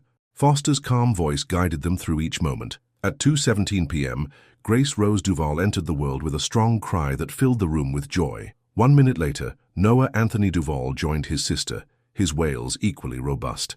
And at 2:20 p.m., tiny Faith Elizabeth Duval made her appearance, smaller than her siblings but with a fighter's spirit that brought tears to everyone's eyes. "They're perfect," Anthony whispered, kissing Lena's forehead as the medical team checked each baby. "Oh, you're perfect." In the recovery room, surrounded by machines monitoring both mother and babies, their family gathered to meet the newest Duvals. Grace, the firstborn, had Anthony's blue-gray eyes and Lena's dark curls. Noah, their son, was a perfect blend of both parents with skin the color of honey and his father's strong features. And Faith, their tiny warrior, had her mother's deep brown eyes and a determination that already showed in her grip on Anthony's finger. 5 pounds even for Grace, 4 pounds 8 ounces for Noah, and 3 pounds 15 ounces for Faith, the nurse announced. All healthy, all strong. Jazz couldn't stop taking pictures, capturing every precious moment. Rose and Eleanor worked together, showing Anthony how to hold each baby correctly. James stood by the window, wiping tears he didn't try to hide anymore. As evening fell, the families reluctantly departed, leaving the new parents alone with their miracles. The babies were nestled in their bassinets beside Lena's bed, while Anthony sat beside them, still in awe. "I have a surprise for you," he said softly, pulling out his phone. With a few taps, the gentle strains of Etta James's "At Last" filled the room. Tears rolled down Lena's cheeks as Anthony carefully helped her sit up, mindful of her incision. Together they swayed ever so slightly to the music, watching their sleeping children. "At last," Anthony sang softly, "my love has come along. My lonely days are over." Lena joined in, her voice barely a whisper. "And life is like a song." As if hearing their parents' improvised lullaby, all 3 babies stirred, creating their own perfect harmony of soft coos and gentle movements. "Look at what love built," Lena murmured, leaning against Anthony's chest. "Look at our little dancers." "Our miracle makers," Anthony agreed, pressing a kiss to her temple. "They've healed 3 generations with their tiny hearts." Faith made a small sound, and Anthony gently lifted her, cradling her close to his heart. Lena held Grace while Noah slept peacefully, completing their circle of love. "Remember what you said that first night?" Lena asked softly. "About how the best stories often start with accidents and end with miracles," Anthony finished, gazing at their children with infinite tenderness. Outside their room, Atlanta continued its endless dance of life. Inside, a new family swayed to their own perfect rhythm, 3 tiny heartbeats joining 2 larger ones in a symphony of love and purpose. Sometimes the greatest love stories weren't written in grand gestures or perfect plans, but in coffee-stained suits and leap-of-faith moments.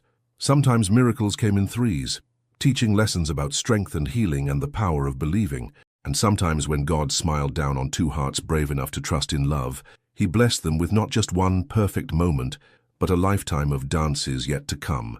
At last, indeed, 5 years later, the backyard of the Duval townhouse was transformed into a magical wonderland for the triplets' 5th birthday.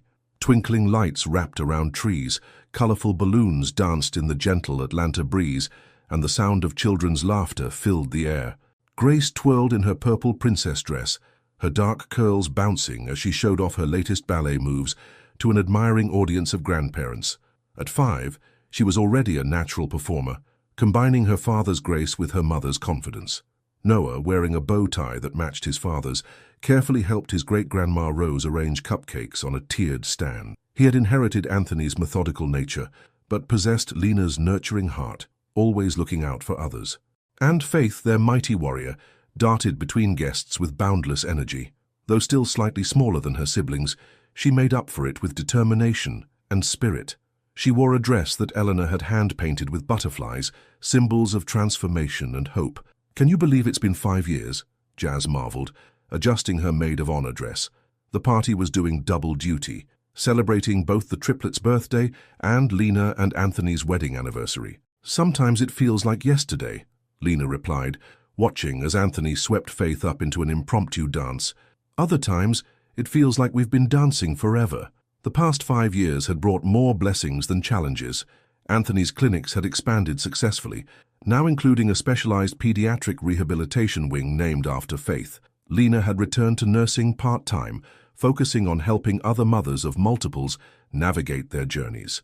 James and Eleanor had transformed the Seattle guest house into a summer paradise for their grandchildren, complete with a dance studio where Grace practiced her pirouettes and Noah invented his own moves. James, to everyone's surprise, had become the most enthusiastic dance partner for his grandchildren's impromptu performances. Rose's kitchen remained the heart of family gatherings, where 3 generations now danced to Etta James while baking cookies and sharing stories. The blend of elegant restraint and warm spontaneity had created a unique family culture all their own. "Everyone," Anthony called out, gathering the guests, "it's time for our special dance." The opening notes of "At Last" filled the garden as Anthony took Lena in his arms. The triplets, knowing their cue, ran to join them.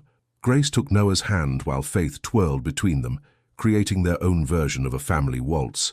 Eleanor leaned against James, both of them misty-eyed as they watched their son and his family dance. Rose filmed the moment on her phone, though her hands shook with emotion.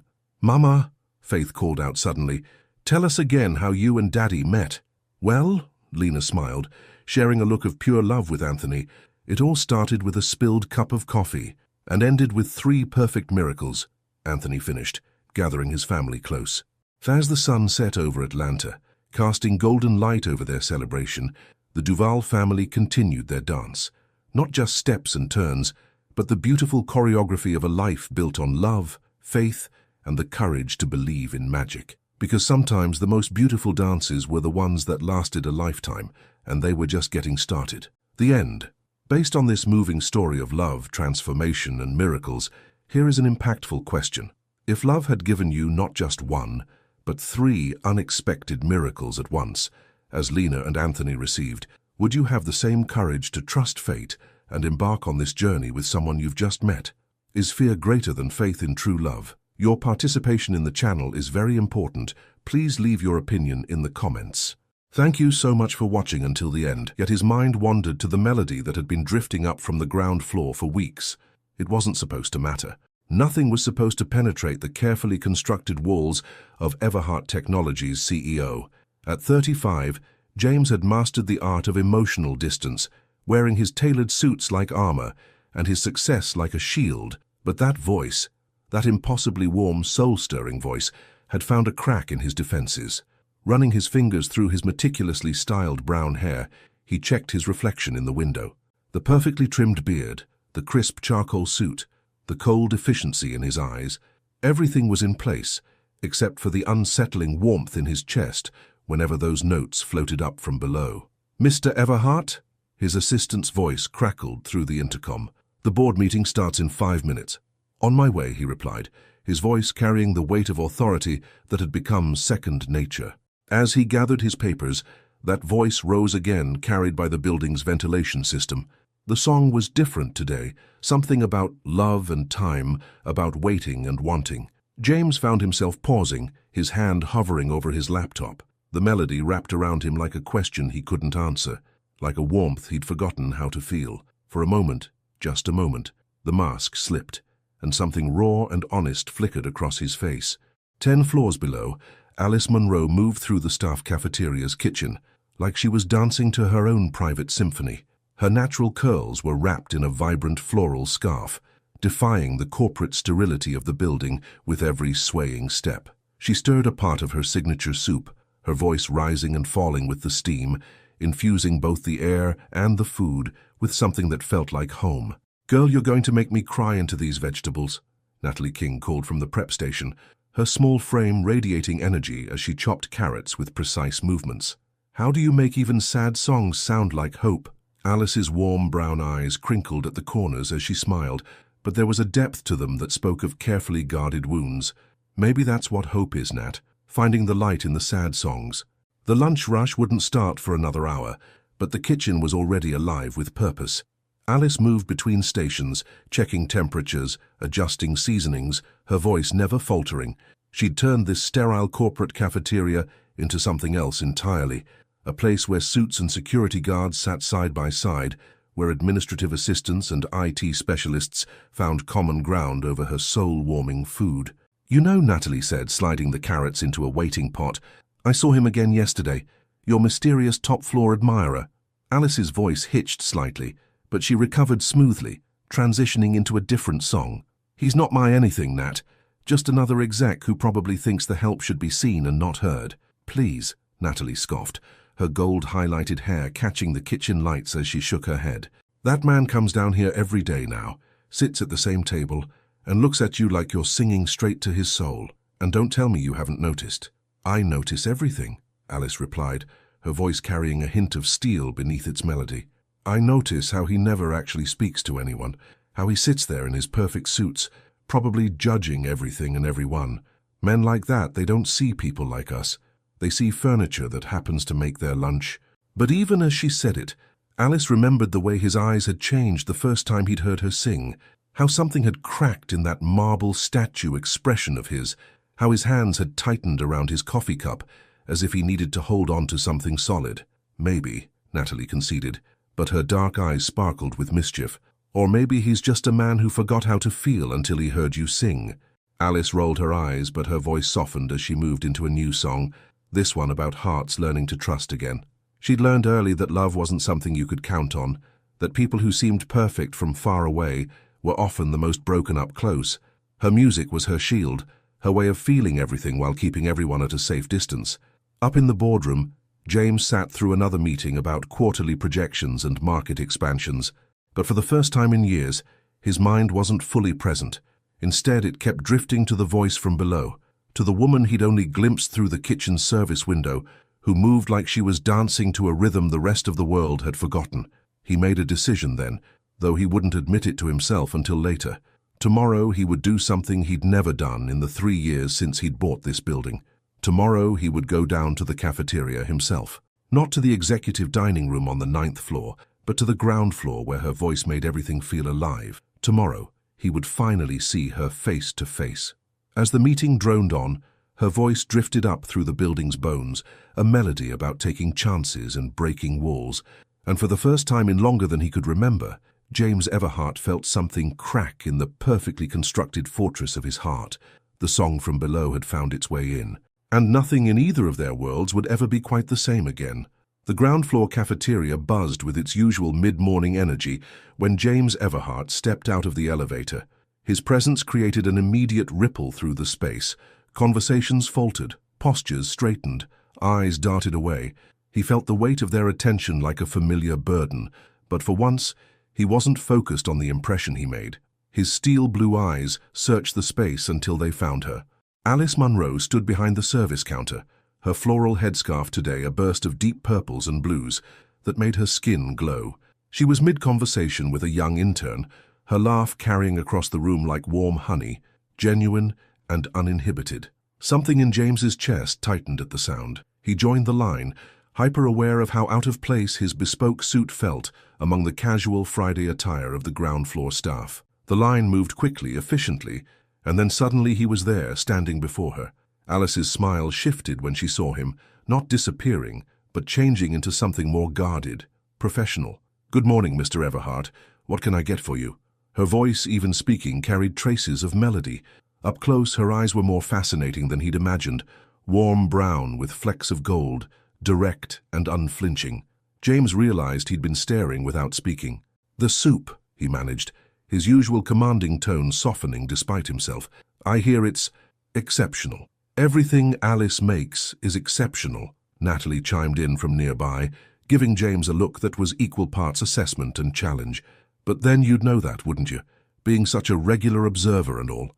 Alice shot her friend a warning glance before turning back to ladle soup into a bowl. Steam rose between them, carrying the aroma of herbs and spices James couldn't name. Her movements were graceful, purposeful, like each gesture was part of a dance he didn't know the steps to.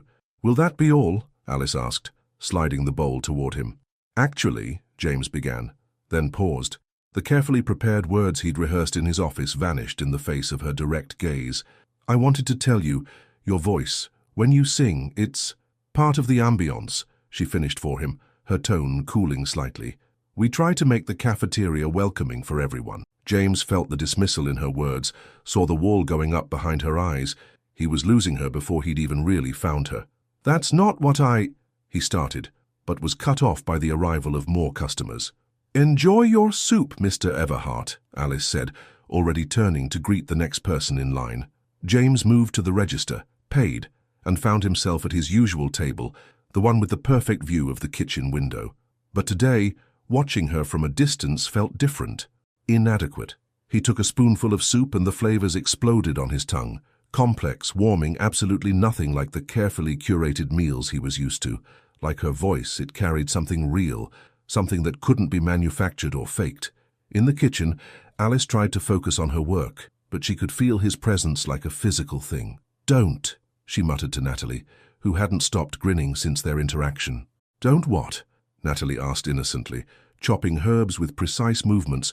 "Don't point out that the mighty James Everhart just tried to compliment your singing and ended up looking like a tongue-tied teenager. Don't mention that he's still sitting there, eating soup like it's the answer to all life's mysteries. He's probably just slumming it, trying to show he's a man of the people or something," Alice said, but her hands trembled slightly as she adjusted the temperature on the stove. "Men like that, they think dropping by the staff cafeteria makes them noble." "Men like what?" Natalie challenged. "Successful? Gorgeous? Obviously interested? Men who think money and power give them the right to whatever catches their attention," Alice replied, her voice carrying an edge of old pain. "I'm not here to be anyone's exotic little distraction, Nat." "Maybe that's not what this is," Natalie suggested softly. "Maybe he's just a man who heard something beautiful and wants to understand where it comes from." Alice started to respond, but at that moment, she glanced up and caught James's gaze through the service window. For a heartbeat, his carefully maintained facade cracked, and she saw something raw and honest in his expression. Longing, yes, but also uncertainty, fear, even. It startled her so much she forgot the next line of the song she'd been humming. James stood abruptly, leaving his half-finished soup behind. He walked to the disposal area, his movements stiff with renewed control. But instead of heading straight for the elevator, he paused at the counter again.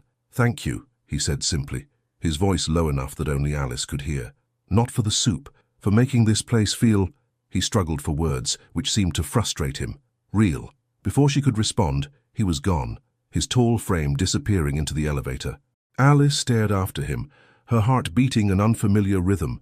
"Well," Natalie said into the loaded silence, "that was interesting." "It was nothing," Alice insisted, but her voice wavered slightly as she started a new song, this one about hearts that speak different languages, about the danger and possibility of translation. Up in his office, James stood at his window again, looking down at the city below. The taste of her soup lingered on his tongue, but it was the look in her eyes that haunted him.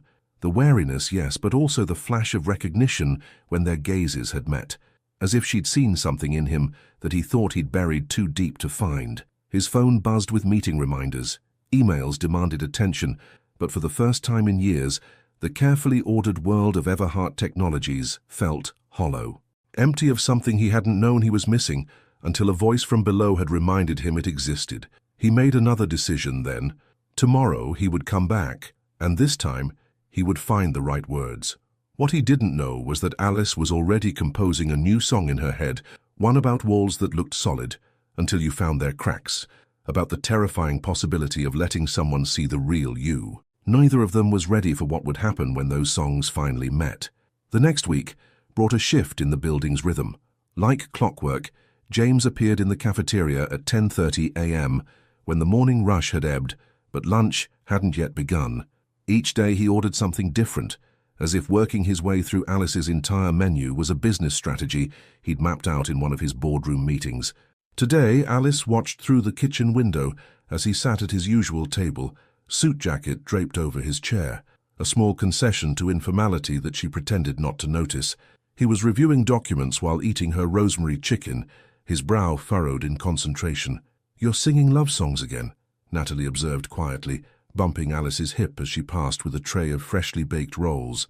"All week, it's been nothing but love songs." Alice switched mid-verse to an upbeat pop song about independence, earning a knowing laugh from her friend. "I sing all kinds of songs." Natalie hummed, unconvinced. "And I'm sure it has nothing to do with tall, dark and brooding out there who keeps finding excuses to talk to you about your exceptional cooking."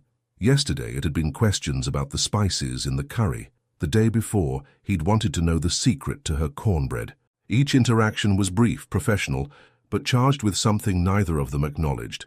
"He's just being polite," Alice insisted, though she couldn't explain why her heart beat faster every time the elevator doors opened at 10:30. "Polite?" Natalie raised an eyebrow. "The man runs a multi-million-dollar tech company. He could eat at any restaurant in Portland. Instead, he's here every day, staring at you like you're a puzzle he can't solve." Before Alice could respond, the service bell rang. She turned to find James standing there, empty plate in hand. Today, he'd rolled up his sleeves, revealing strong forearms marked with an unexpected tattoo. A small compass rose near his wrist. The sight of it, this hint of rebellion against his corporate image, made her pause. "The chicken," he said, his deep voice carrying a note of genuine appreciation, "was perfect. Thank you, Mr. Everhart." Alice kept her tone professional, even as she noticed the way his jaw clenched at the formality. "James," he corrected softly. "Please." Their eyes met, and Alice felt that now familiar jolt of connection. Up close, his eyes weren't just blue-gray. They held flecks of darker blue, like storms gathering on the horizon. "James," she tested the name, watching something flicker in his expression. "I'm glad you enjoyed it. The song you were singing earlier," he began, then hesitated. "About second chances and new beginnings. I haven't heard that one before." Alice felt heat rise to her cheeks. "That's because I wrote it." Surprise and admiration crossed his face. "You write your own songs?" "Some of them." She busied herself wiping down the already clean counter. "When I have something to say that other songs can't quite express." "And what were you trying to express with that one?" The question was too direct, too personal. Alice looked up, ready to deflect, but the genuine interest in his eyes made her pause. "Sometimes," she said carefully, "the hardest part isn't finding something new. It's letting go of what you think you know." Understanding dawned in his expression, followed by something that looked like recognition. For a moment, the careful distance between them seemed to shrink. Then his phone buzzed, shattering the moment. James checked it, his expression clouding. "I have to go. There's a situation upstairs that needs my attention." "Of course." Alice straightened, rebuilding her professional walls. "The chicken will be on the menu again next Thursday." "I'll be here," he promised, and something in his tone made it sound like more than a casual comment about lunch plans. As he walked away, Alice noticed he'd left something on the counter, a business card with a handwritten note on the back. "The song. I'd like to hear the rest of it sometime." "Don't you dare throw that away," Natalie warned, appearing at her side. "That man just gave you his personal number." "That man is my boss's boss's boss," Alice reminded her, but she slipped the card into her pocket anyway. "And he probably gives his number to lots of people." "Not like that, he doesn't." Natalie gestured to where James was now standing by the elevator, stealing one last glance at the kitchen before the doors closed. "I've worked here 3 years, and I've never seen him give his number to anyone, let alone write a note by hand." Alice started a new song, this one about the danger of reading too much into small gestures, about the wisdom of keeping your heart behind locked doors. But even she could hear the uncertainty in her voice, the way the melody kept wanting to shift into something softer, more hopeful. Up in his office, James tried to focus on the crisis at hand, a coding issue that threatened to delay their latest project, but his mind kept drifting to the way Alice's voice had softened when she spoke about her songwriting, how for a brief moment she'd let him see past her careful defenses. He found himself reaching for his phone several times throughout the afternoon, wondering if she'd message him, wondering what he'd say if she did. It was ridiculous. He had meetings to attend, decisions to make, an entire company depending on his leadership, yet all he could think about was the way she'd said his name, how different it had sounded in her voice, how everything seemed different when filtered through her presence. At the end of the day, as the building emptied and the sunset painted Portland's skyline in shades of gold, James stood at his window again. From this height, he could just barely make out movement in the cafeteria below, where Alice was closing up for the day. Even through the glass and distance, he caught fragments of her voice carried up by the evening air. She was singing that song again, her song, about second chances and new beginnings, about letting go of what you think you know. And for the first time in years, James Everhart admitted to himself that he didn't know anything at all. Not about her, not about himself, not about the strange, terrifying possibility growing between them. His phone stayed silent that night, but it didn't matter. Tomorrow was Thursday, and he'd be there at 10:30. The message arrived at midnight, when Alice was curled up on her apartment's window seat, watching Portland's rain-slicked streets glisten under streetlights. Her phone buzzed with an unknown number. "Your song's been in my head all week. Does that happen to everyone who hears you sing?" "James." Alice stared at the screen, her heart performing an unfamiliar rhythm. After a week of carrying his business card, of composing and deleting dozens of potential messages, he had reached out first. She typed and erased 3 responses before settling on, "Only the ones who really listen." His reply came quickly, "I listen, more than you know." The next morning, something had shifted. When James arrived at his usual time, the professional distance between them felt both necessary and impossible. Alice was garnishing bowls of her famous clam chowder, her movements precise but distracted. Today's headscarf was a deep emerald that made her eyes shine, and she'd been humming love songs again despite her best intentions. "Good morning," James said, his voice carrying a new warmth that made several nearby employees look up from their phones. "Good morning," Alice replied, trying to ignore how her pulse quickened when their eyes met. "The usual table." He nodded, then added quietly, "I didn't wake you, did I? With the message?" "I was awake." She handed him a bowl, careful not to let their fingers touch. "Songwriting. Sometimes the quiet hours are the only time melodies make sense." Something shifted in his expression. "Will you share this one?" Before she could answer, the service phone rang. "Ms. Monroe, there's a situation in the executive dining room. Their chef called in sick and they have a board lunch in an hour." Alice felt the weight of expectations settling on her shoulders. The executive dining room, that carefully curated space 9 floors up, where the building's power players conducted their business over expensive wines and imported delicacies. Her domain was here, in the ground floor's honest simplicity. "I'll handle it," she said into the phone, already mentally reorganizing her day. James, who had overheard, straightened. "I can cancel the lunch." "No," Alice said firmly, untying her apron. "This is my job, and I'm good at it. All of it." She turned to Natalie. "Can you—" "Already on it," Natalie assured her, taking over the service counter. "Go show them how it's done." In the executive kitchen an hour later, Alice moved with practiced efficiency, transforming simple ingredients into dishes that would impress even the most discerning palates. She had changed into her formal chef's whites, but kept her emerald headscarf, a reminder of who she was even in this rarefied air. She didn't expect James to appear in the doorway, his presence filling the space in a way that made her hands falter slightly as she plated the main course. "The board members are raving about the appetizers," he said, loosening his tie slightly. "Apparently they've never had anything like your reinvention of classic crab cakes. Traditional recipes with unexpected twists," Alice explained, drizzling sauce with an artist's precision. "Sometimes the most surprising combinations create the best results." Their eyes met in the mirror-bright surface of a steel refrigerator, and the double meaning of her words hung in the air between them. "Like songs and soup?" James asked softly, moving closer. "Or CEOs and cafeteria chefs?" Alice's hand stilled over the plates. "That's not what I—" "Ms. Monroe?" An assistant appeared with impeccable timing. "The board is ready for the main course." The moment shattered. Alice straightened, professional mask firmly in place. "Of course, everything's ready." She followed the assistant out, carrying plates that looked like works of art, aware of James's eyes following her every movement. The board members' appreciation was evident in their expressions as she presented each dish, explaining the components with quiet confidence. "Extraordinary," one board member declared.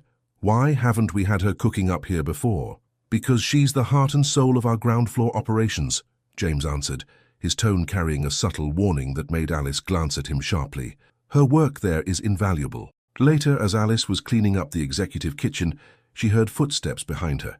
She knew it was James without turning around. Something in the air changed when he was near, like static before a storm. "Thank you," she said before he could speak, "for what you said in there about my work downstairs." "I meant it." He moved to stand beside her at the sink, close enough that she could smell his cologne, something expensive but subtle, like rain on warm concrete. "But I don't think they really understood." "Understood what?" "That what you do isn't just cooking, it's connection, community." He struggled with the words, and Alice realized this was the most uncertain she'd ever seen him. "Down there, people don't just eat. They talk, share, feel comfortable being themselves. Because of you, because of your voice, your food, your way of making everything feel real," she supplied, remembering his words from weeks ago. "Real," he agreed softly. Alice turned to face him fully, suddenly aware of how close they were standing. In the polished surfaces of the executive kitchen, their reflections seemed to blur together, her colorful headscarf bright against his dark suit, her small frame, and his tall one creating an unexpectedly harmonious picture. "The song you asked about," she found herself saying. "The one from last night. It's about this, about moments when everything you think you know about yourself, about what's possible, shifts."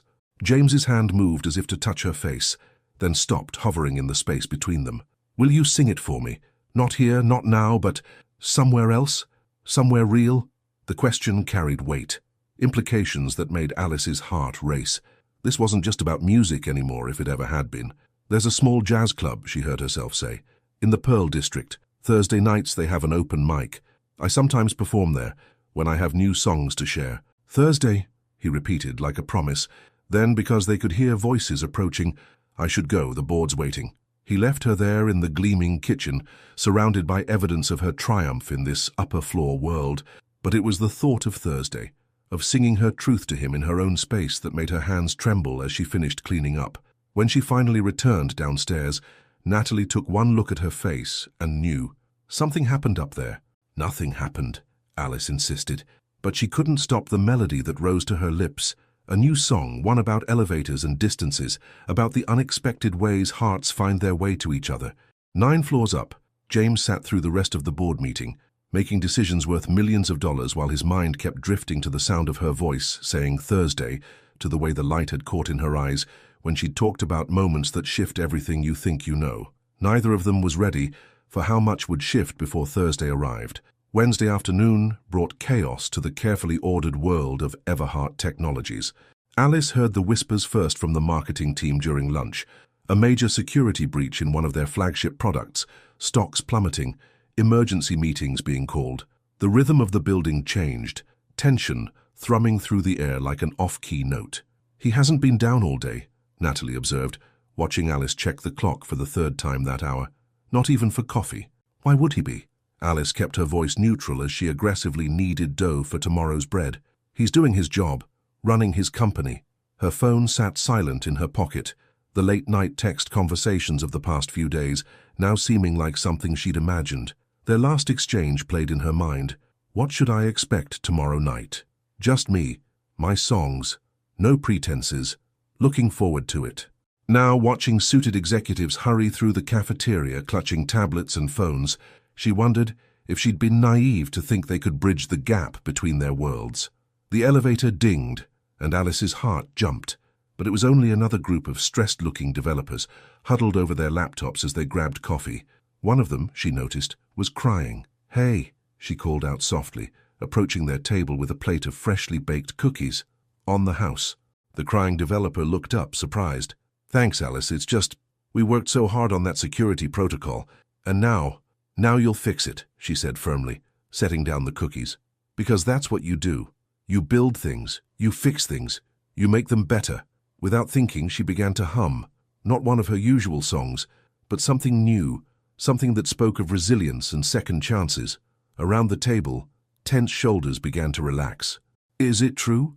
another developer asked between bites of cookie. "About the board meeting tomorrow?" Alice's hands stilled. "What board meeting?" "Emergency session. Major shareholders flying in from everywhere.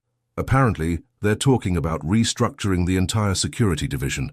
The word restructuring hit like a discordant note. Alice knew what that meant. Jobs lost, lives upended, the entire building's ecosystem thrown into chaos. Her phone buzzed. James. I'm sorry about tomorrow night. Emergency board meeting Friday morning, need to prepare. Before she could respond, another message. Rain check? Alice stared at the screen, emotion tightening her throat. It wasn't the cancellation that hurt. She understood crisis management. It was the casualness of rain check, as if their planned meeting was just another rescheduled business appointment. You're killing that dough, Natalie observed quietly. Alice realized she'd been kneading the same batch for 20 minutes. It needs the work. No, it needs mercy. Unlike some people we know. Don't. Alice shaped the abused dough into loaves with sharp movements. He's doing his job, running his company. And that's all this is, his job? The question hung in the air as Alice slid the bread into the oven. She thought of late-night texts about music and meaning, about the way his voice changed when they were alone, about the almost touch in the executive kitchen. It doesn't matter what it is, she finally said. Some distances can't be bridged. She started to sing again as she worked, but even Natalie noticed the change in her songs, from hope and possibility to older tunes about lessons learned and hearts guarded well. Upstairs, James stood at his window, phone still in hand. He'd typed and deleted a dozen better messages, trying to find words that could cross the gulf between crisis management and genuine regret. But every attempt felt hollow, inadequate. He watched a group of his security team leave the building, boxes in hand, the first casualties of what would likely be many changes to come.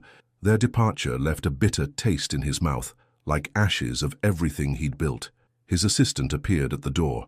Sir, the shareholders are on the video call. James straightened his tie, armor back in place. Tell them I'll be right there.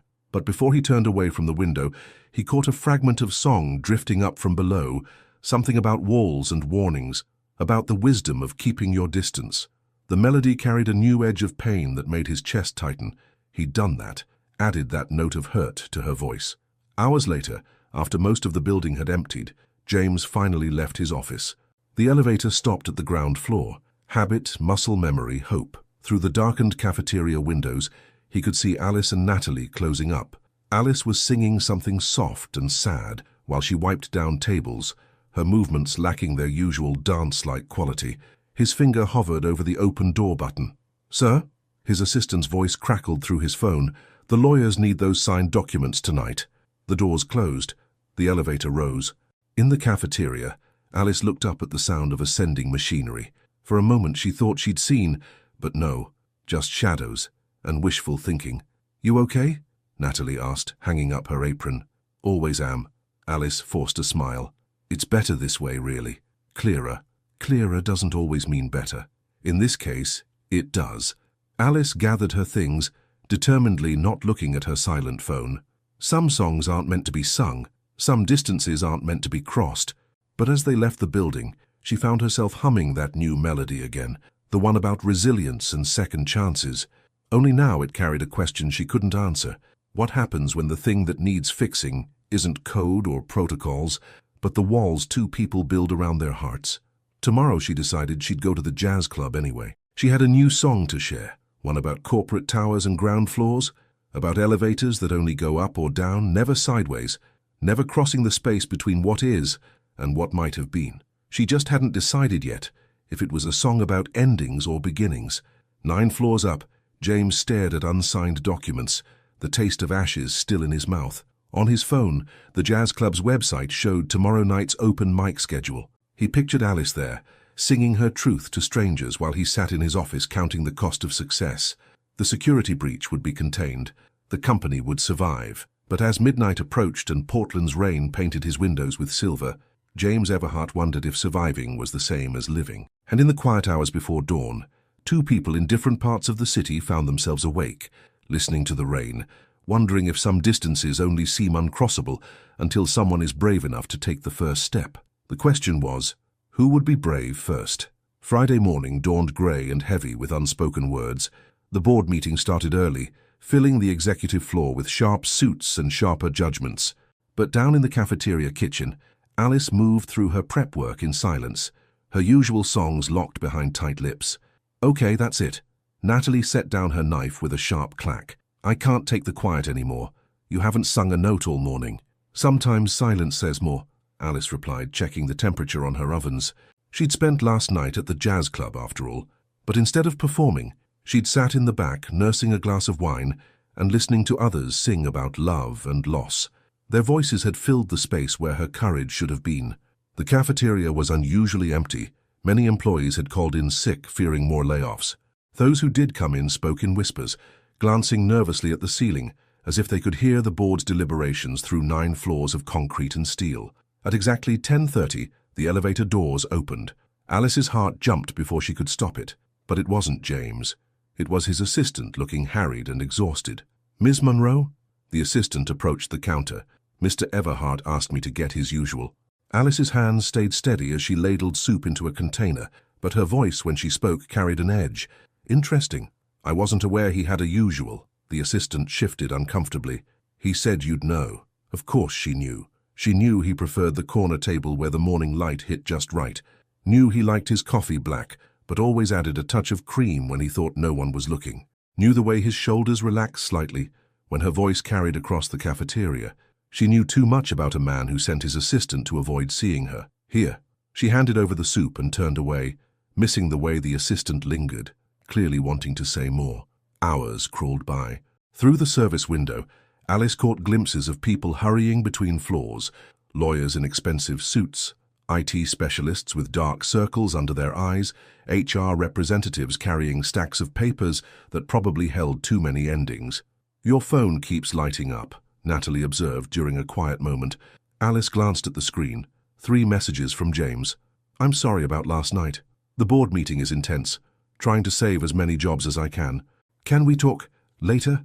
She started to type, there's nothing to talk about, but deleted it. Instead, she wrote, some distances are meant to stay uncrossed. His reply came quickly. I don't believe that. Belief doesn't change reality.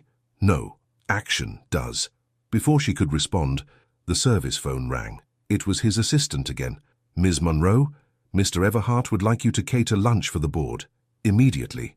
Alice closed her eyes briefly. Of course he would. But as she gathered her supplies and headed to the executive kitchen, something shifted in her expression. Natalie recognized that look. It was the same one Alice got before performing a particularly challenging song. Give them hell, Natalie whispered as Alice stepped into the elevator. The executive floor was a battlefield of spreadsheets and PowerPoints. Through the glass walls of the conference room, Alice could see James standing at the head of the table, his tie loosened, his usual perfect posture showing signs of strain. He was arguing with a silver-haired man whose Rolex probably cost more than her yearly salary. As she set up the lunch service, she caught fragments of the discussion. Complete overhaul of the security division. Stockholder confidence is paramount. We need to cut deeper. Then James's voice, firm but tired. These are people, not just numbers on a spreadsheet. The silver-haired man scoffed. People who failed to prevent a catastrophic breach. No, James's tone sharpened. People who built this company with me, who deserve a chance to fix this. Alice's hands stilled over the plates she was arranging. There was something in his voice she'd never heard before, a raw honesty that cut through corporate politics. You're letting emotion cloud your judgment, another board member commented. Maybe, James replied. We need more emotion in our judgment, more humanity in our decisions. Alice felt his words like a physical touch. Without planning to, she began to hum, soft and low, but clear. It was the song from yesterday, about resilience and second chances, but with a new bridge about the courage of standing your ground. The conversation in the conference room faltered. Through the glass, she saw James turn toward the sound, saw something in his expression crack open. The silver-haired man noticed. Mr. Everhart, the projections. But James was already moving, excusing himself from the meeting. He found her in the executive kitchen, surrounded by half-plated meals and unspoken words. That song, he said softly. It's new. Everything feels new right now. She kept working, not meeting his eyes. Even old patterns can change if we're brave enough to break them. Alice. Her name on his lips made her hands shake slightly. About last night, you had a company to save, I understand. Do you? He moved closer, into her space. Because I don't. I don't understand how you've become the voice in my head, the rhythm I measure my days by. I don't understand why missing one night with you feels worse than watching my company's stock plummet. Alice finally looked up at him.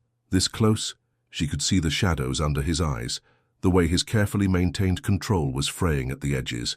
He looked more real than she'd ever seen him. What do you want from me, James? Everything, he said simply.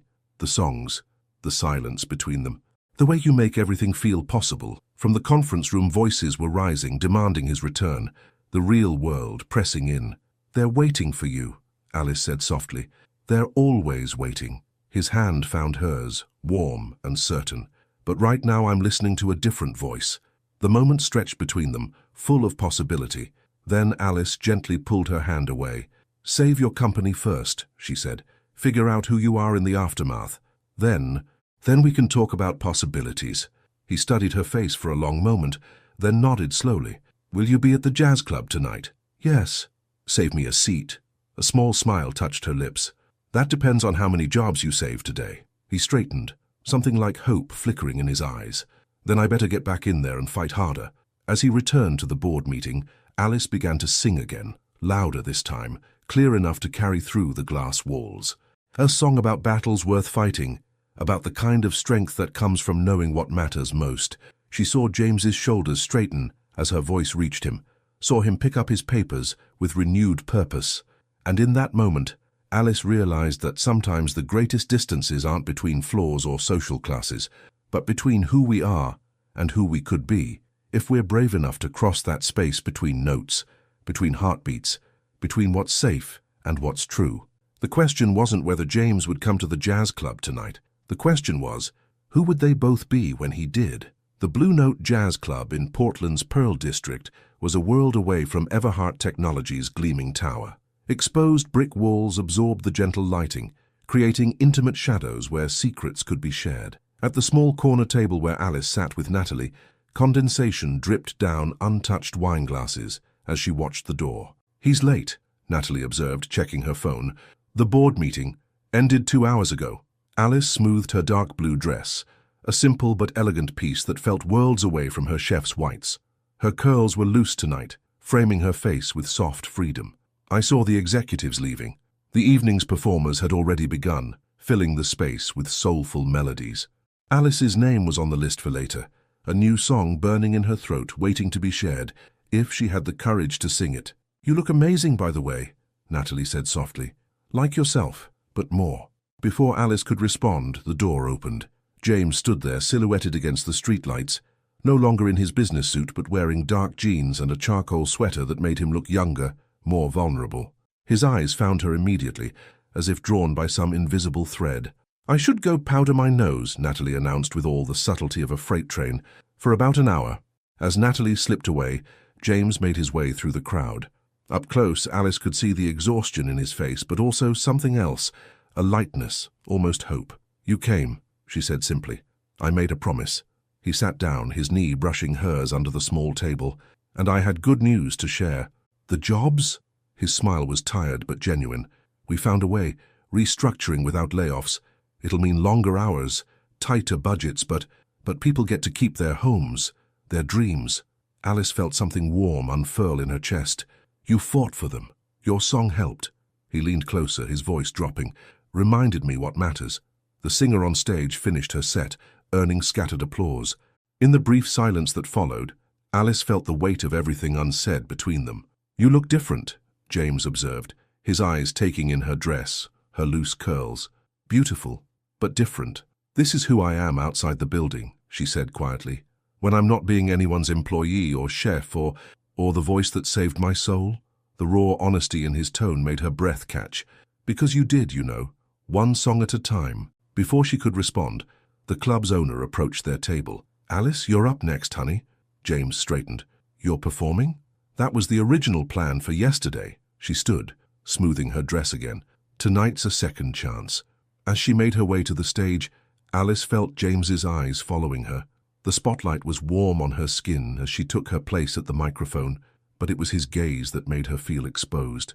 This is a new song, she said softly into the mic, about distances and bridges, and the courage it takes to build them.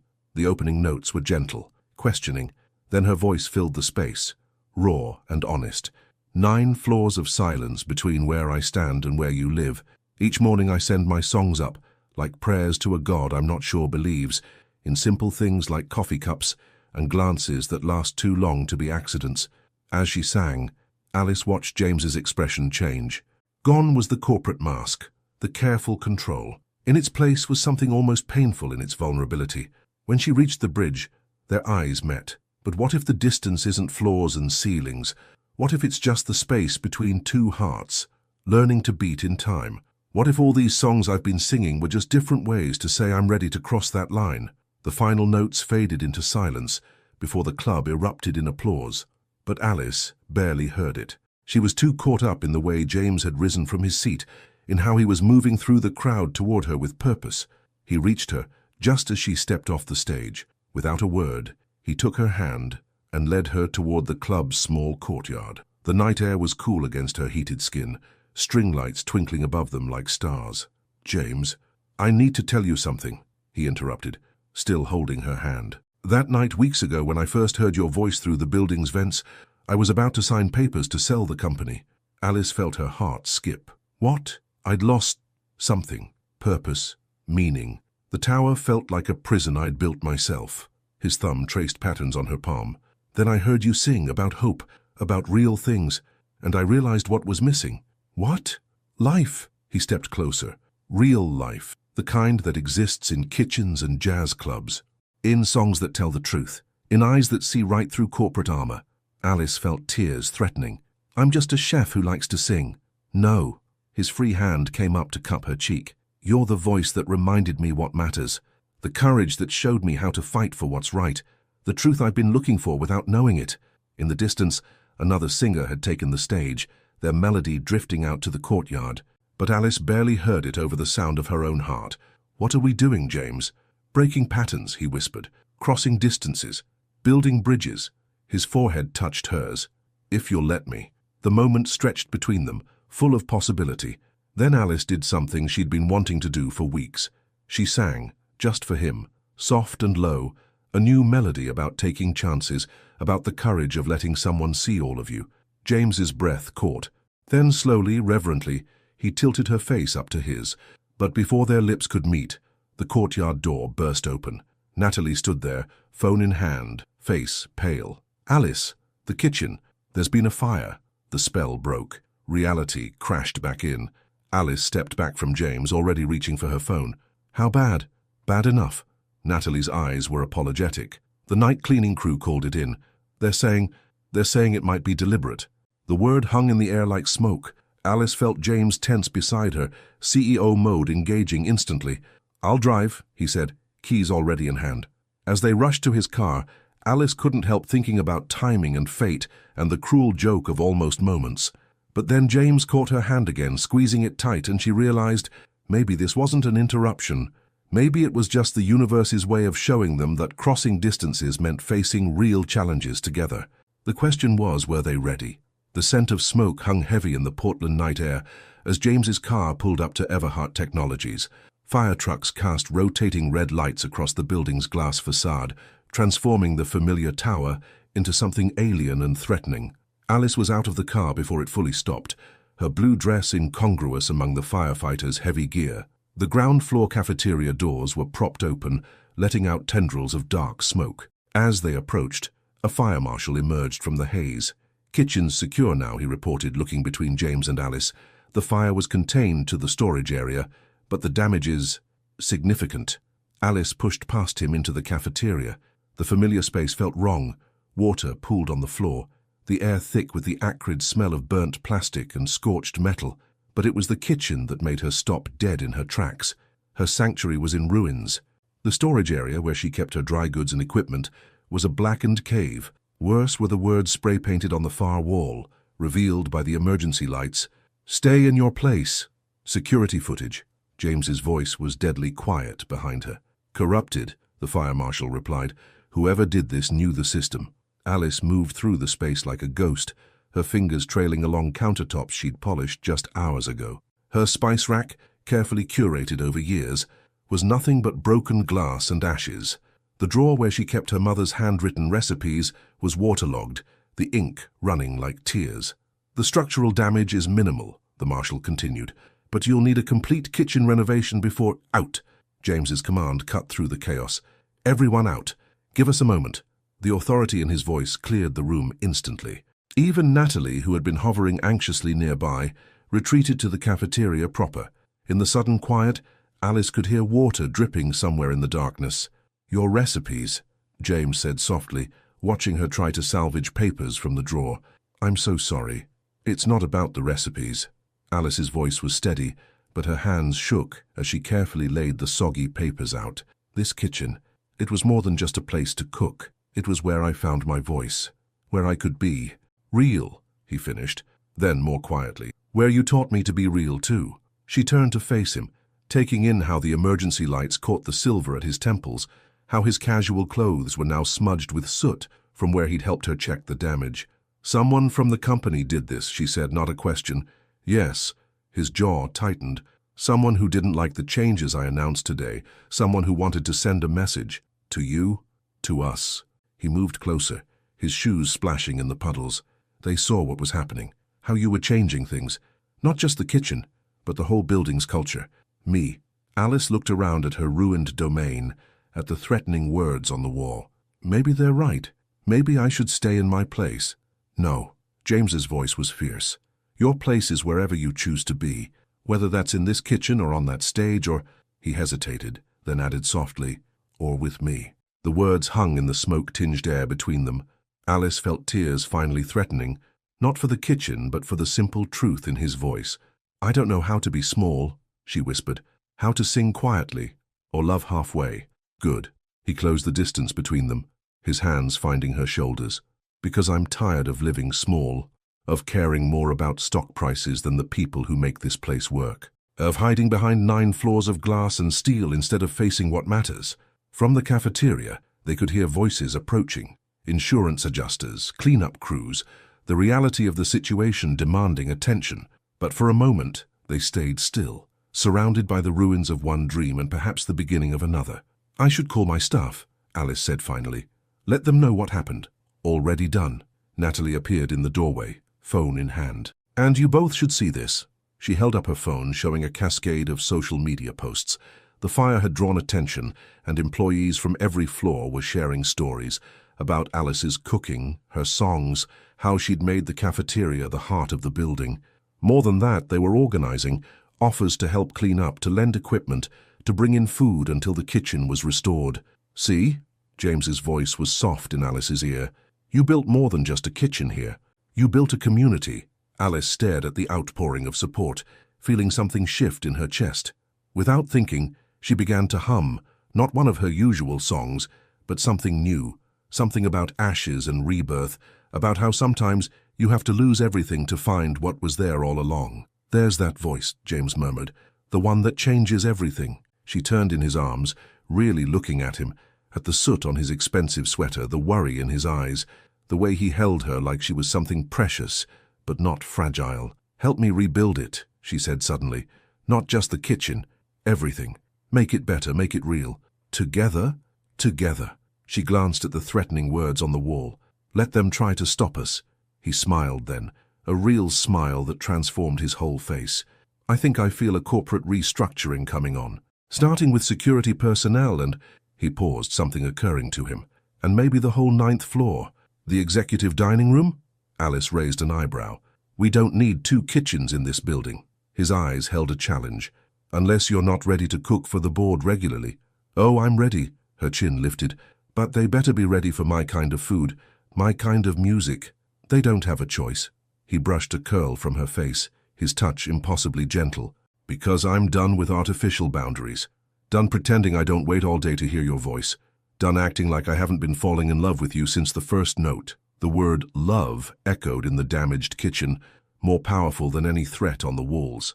Alice felt it resonate in her bones, in the melody that was already forming in her heart.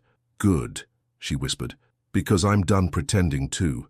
This time, when he leaned down to kiss her, there were no interruptions. In the ruins of her kitchen, surrounded by smoke and hope and possibility, their lips met in a kiss that felt like the beginning of a whole new song. From the doorway, Natalie watched with satisfaction before quietly slipping away, to handle the gathering crowd of helpers. She knew her friend well enough to know that tomorrow Alice would face this challenge head-on, would rebuild something even more beautiful from the ashes. But tonight was for a different kind of music. For the song of two hearts finally finding their harmony. The question wasn't whether they would rebuild. The question was, how high would they soar once they did? Monday morning arrived with the sound of construction. The ground floor cafeteria had been transformed into a war room of blueprints and paint samples, with Alice at the center of the controlled chaos. Her hair was pulled back in a bright yellow scarf that matched the hard hat sitting on the table beside her. The insurance company approved the full claim, James announced, navigating through the maze of contractors to reach her side. He'd abandoned his usual suit for dark jeans and a black Henley, ready to get his hands dirty. And the board meeting is in an hour. Are you ready? Alice looked up from the kitchen plans she'd been reviewing. The past 2 days had been a whirlwind of police reports, insurance adjusters, and quiet investigations into who might have targeted her kitchen. Are you? He countered, glancing at the folder in her hands. You don't have to do this today. Yes, I do. Her voice was firm. If we're really breaking down walls, let's break them all. The elevator ride to the 9th floor felt different now. James's hand found hers, their fingers intertwining naturally. When the doors opened, his assistant's eyes widened at their joined hands, but she quickly masked her surprise. The board is waiting, she announced, and Mr. Richardson arrived early. Alice felt James tense beside her. Lawrence Richardson, the silver-haired board member who'd argued for deeper cuts during the security crisis. The most likely suspect behind the kitchen fire, though they had no proof yet. Perfect, James said quietly. Let him see exactly what he failed to destroy. The boardroom fell silent as they entered together. Richardson's eyes narrowed at their clasped hands, at the way James pulled out a chair for Alice at the head of the table beside him. What is the meaning of this? Richardson's voice carried decades of corporate authority.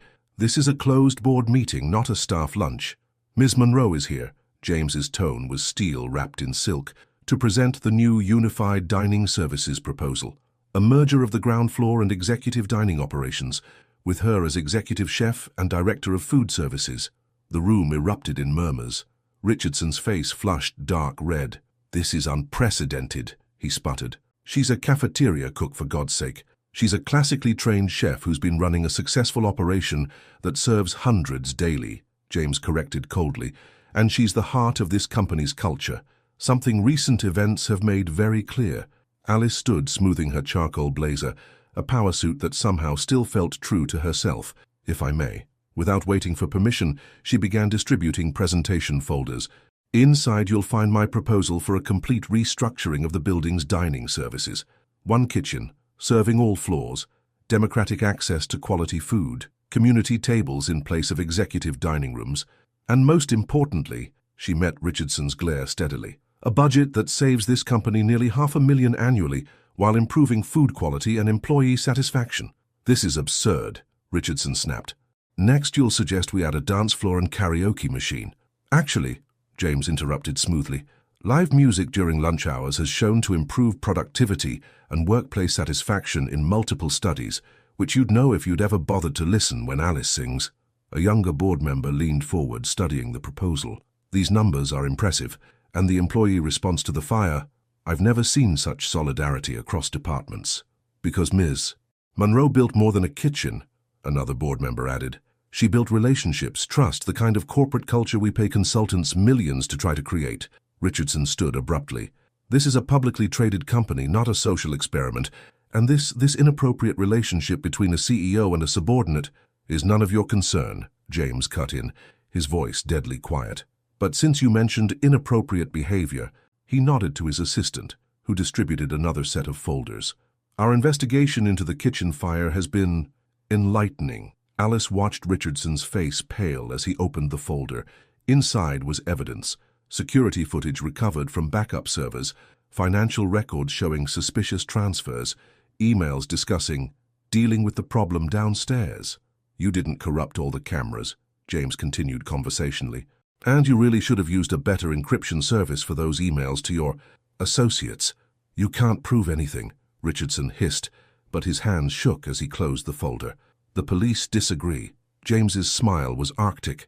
They're very interested in corporate sabotage cases, especially ones involving arson. The boardroom doors opened, and two police detectives entered. Richardson looked wildly around the table, finding no allies in the faces of his fellow board members. As the detectives led Richardson away, Alice felt no satisfaction, only sadness for a man who feared change so much he'd try to burn it away. "Well," one of the older board members broke the heavy silence. "I believe we were discussing Ms. Monroe's proposal. I, for one, would like to hear more about this community table concept." The next hour passed in detailed discussions of budgets and logistics. But underneath the corporate talk, Alice felt something profound shifting in the building's very foundation. Old hierarchies crumbling, new connections forming. When the meeting ended, the board voted unanimously to approve her proposal and to accept Richardson's immediate resignation. Later, standing in the construction zone that would become their new unified kitchen, Alice hummed thoughtfully while reviewing material samples. "That's a new one," James observed, coming up behind her to wrap his arms around her waist. "Just came to me," she smiled, leaning back against him. "A song about tearing down walls to let the light in." "Speaking of walls," he turned her gently to face the space. "I had the architects make a change to the plans. Show her." He nodded to the contractor. The contractor unrolled a new blueprint. There, in the center of the redesigned kitchen, was a small stage. "Every kitchen needs its heart," James said softly. "And yours has always been your voice." Alice stared at the plans, emotion tightening her throat. The stage was positioned so her voice would carry through both the public dining area and the cooking space, bringing together everything she was, everything she loved. "Bold move," she managed finally, "giving me an official platform. I'm counting on it." His eyes held hers. "This company needs your voice. All of it. The songs, the truth, the courage to change." She touched the blueprint gently. "You know this means no more hiding, no more pretending we're just CEO and chef." "Good." He kissed her temple. "I'm tired of pretending I don't light up every time you walk into a room, that I don't fall more in love with you every time you challenge the status quo." From above came the sound of drilling as workers began removing the old executive dining room walls. Below, construction crews were laying the foundation for something new, not just a kitchen but a symbol of transformation. "We're really doing this," Alice marveled. "All of it. We are."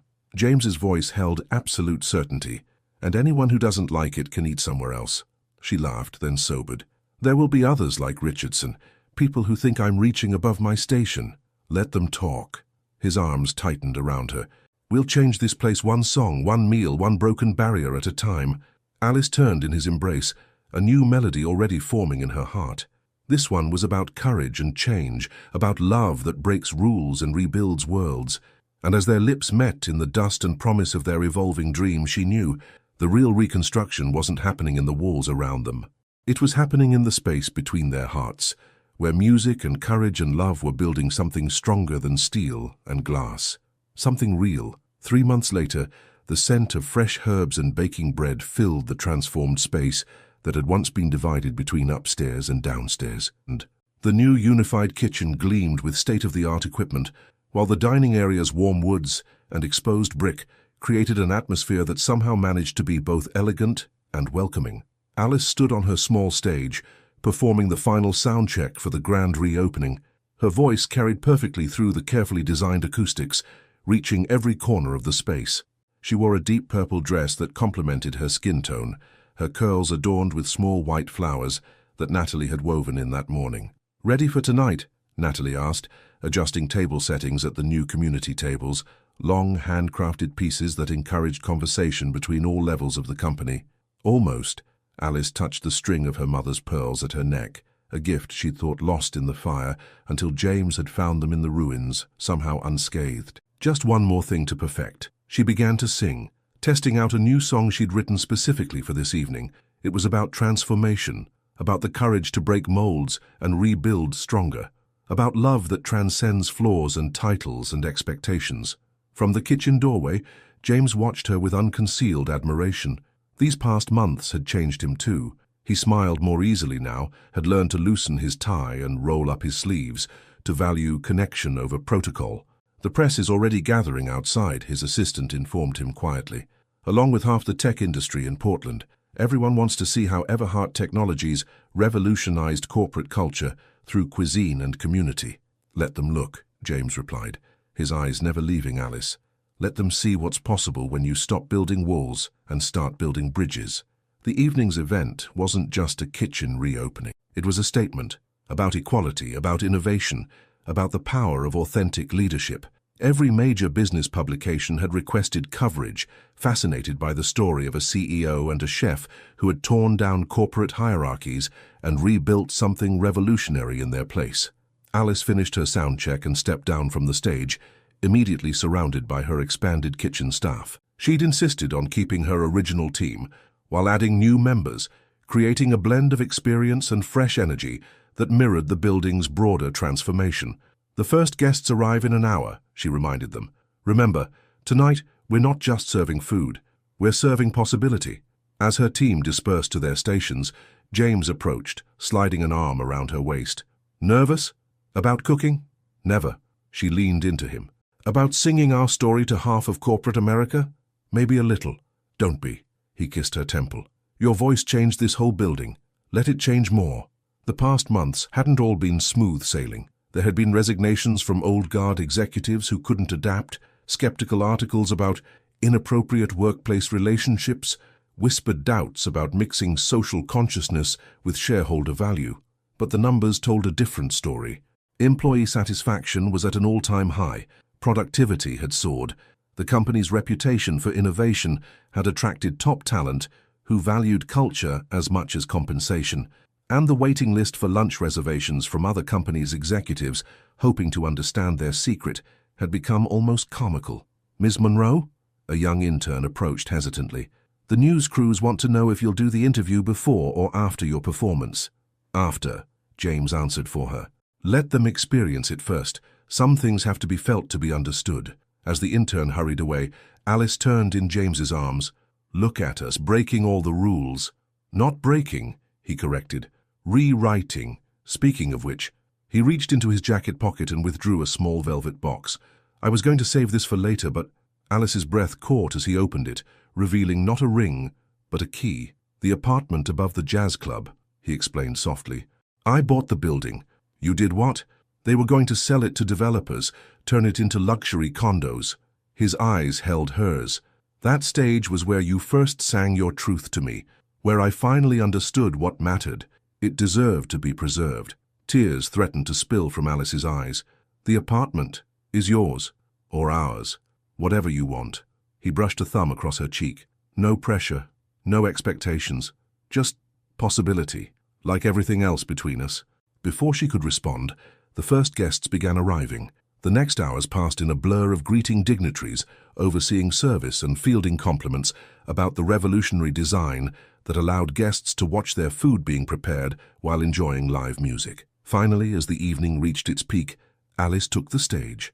The room fell silent, every eye on her as she adjusted the microphone. "3 months ago, someone tried to burn down my kitchen," she began, her voice clear and strong. "They thought they were protecting something. Tradition, hierarchy, the way things had always been. What they really did was free us to imagine how things could be." She looked out at the gathered crowd, CEOs and line cooks, board members and baristas, all sharing tables and breaking bread together. "This song is called 9 Floors of Love. It's about distance and courage and the walls we build around our hearts, but mostly it's about what happens when we're brave enough to tear those walls down." As she began to sing, James moved through the crowd to stand directly before the stage. Their eyes met, and in that moment, every flaw, every barrier, every doubt dissolved. The song soared, telling their story, the voice that drifted up, the heart that drifted down, the courage it took to meet in the middle. When she finished, the silence was profound before the room erupted in applause. Later that night, after the guests had gone and the cleanup was complete, Alice and James stood in their transformed space. Through the windows, Portland's lights twinkled like stars. "So," he said softly, "about that key." Alice smiled, taking it from the box he still carried. "I think it's time for a new song, one about home and trust and the courage to say yes." "Is that a yes?" She pulled him down for a kiss that held all the music in her heart. "That's a yes to all of it, to everything." From somewhere in the building, the night cleaning crew had turned on the radio. The sound drifted through the new, more connected spaces, no longer separated by 9 floors of silence, but united by something stronger than steel and glass. love and music and the courage to be real. Alice began to hum their song again, soft and sweet in the quiet space. James held her close, swaying gently to the melody that had brought them together, changed them both, made them whole. And in that moment, they both knew, some distances are meant to be crossed, some walls are meant to be broken, some songs are meant to be sung together, forever. The end 1 year later. The Blue Note Jazz Club hummed with anticipation on its anniversary night. The exposed brick walls now displayed black and white photographs documenting the past year's transformation, not just of the building, but of Portland's entire corporate culture. There was Alice in her kitchen, teaching CEOs from other companies how to make bread while discussing workplace equality. James at the community tables, sharing lunch with interns and executives alike, the two of them at industry conferences, speaking about authentic leadership and the power of breaking down barriers. But tonight wasn't about business. Tonight was about music, love, and celebration. Alice stood on the familiar stage, wearing a flowing ivory dress that caught the light like morning sun. Her curls were adorned with tiny blue flowers, matching the sapphire pendant at her throat. A gift from James that morning, along with a note that read, "For all the songs yet to come." The club was filled with faces from every floor of Everhart Technologies, along with family, friends, and even a few former skeptics who'd become believers. Natalie sat in the front row, dabbing at her eyes, even though the ceremony hadn't started yet. As Alice began to sing, the crowd fell silent. This wasn't one of her usual songs about transformation or courage. This was something new, a wedding vow set to melody, a promise wrapped in music. James appeared at the back of the club, moving toward her with the same purposeful stride that had first brought him down to her kitchen. But now there was no hesitation, no corporate mask, just pure joy as he reached the stage. They had chosen this place for their wedding because it was where their truth had first been sung. The judge who would marry them stood ready, but first, they had their own traditions to honor. Alice's voice carried the last notes of her song vow. 9 floors couldn't keep us apart. Now not even time will do. Every song I sing, every meal I make, every moment, love leads back to you. James took her hands, and to everyone's surprise, began to sing back. Not with her practiced skill, but with raw, honest emotion. He had spent months secretly learning this response, this melody that spoke of walls torn down and bridges built, of love that transformed not just 2 hearts, but an entire world. Their voices joined together, imperfect but beautiful, as they exchanged traditional vows and then rings. The judge pronounced them married, but it was their final duet that sealed the promise. From ground floor to skyline, from silence to song, we'll keep building bridges where walls stood for too long. At the reception that followed, the community tables from their unified kitchen had been brought in, creating one continuous flow of connection and conversation. Alice's team had outdone themselves with the catering, each dish telling part of their story, from that first soul-warming soup to the elaborate fusion cuisine that now made their corporate kitchen Portland's most exclusive reservation. Later, as evening settled into night and the dancing slowed, Alice and James slipped away to their apartment above the club. The space had become a perfect blend of their styles, his clean lines softened by her colorful touches, her artistic chaos grounded by his sense of structure. On their small balcony overlooking the city, James held Alice close as she hummed their wedding song. "Happy?" he asked, though her joy was evident in every note. "More than," she replied, then laughed softly. "Though we did scandalize half the corporate world by having a CEO and his head chef get married on stage in a jazz club." "Good," he kissed her temple. "Let them be scandalized. Let them see what's possible when you let love write the rules." Below them, the sounds of their celebration continued. Music and laughter, harmony and hope. Their friends and family, once separated by 9 floors of corporate hierarchy, now danced and dined together as one community. "You know," Alice mused, "they're calling us revolutionaries in the business press, the couple who reinvented corporate culture." "They're missing the point," James said softly. "We didn't set out to reinvent anything. We just loved each other enough to be real. Everything else followed from that."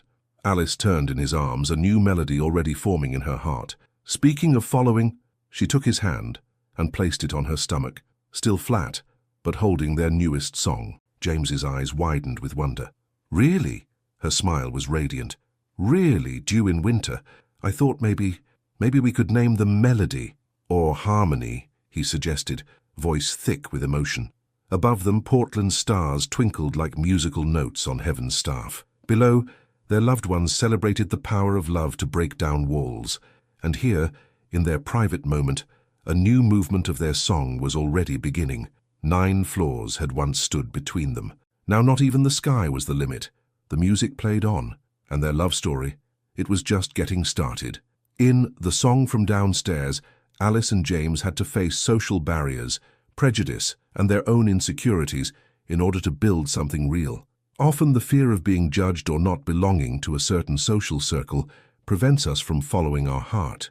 If you could write your own love song, what would be the biggest barrier you would need to break down in order to experience authentic and true love? Fear of social judgment, personal insecurities, cultural or social differences, or perhaps the fear of allowing yourself to be vulnerable. Your participation in the channel is very important. Please leave your opinion in the comments. Thank you so much for watching until the end. If you enjoyed this story, don't forget to subscribe to the channel, leave a like, and comment your thoughts. Your participation is very important to us. See you next time.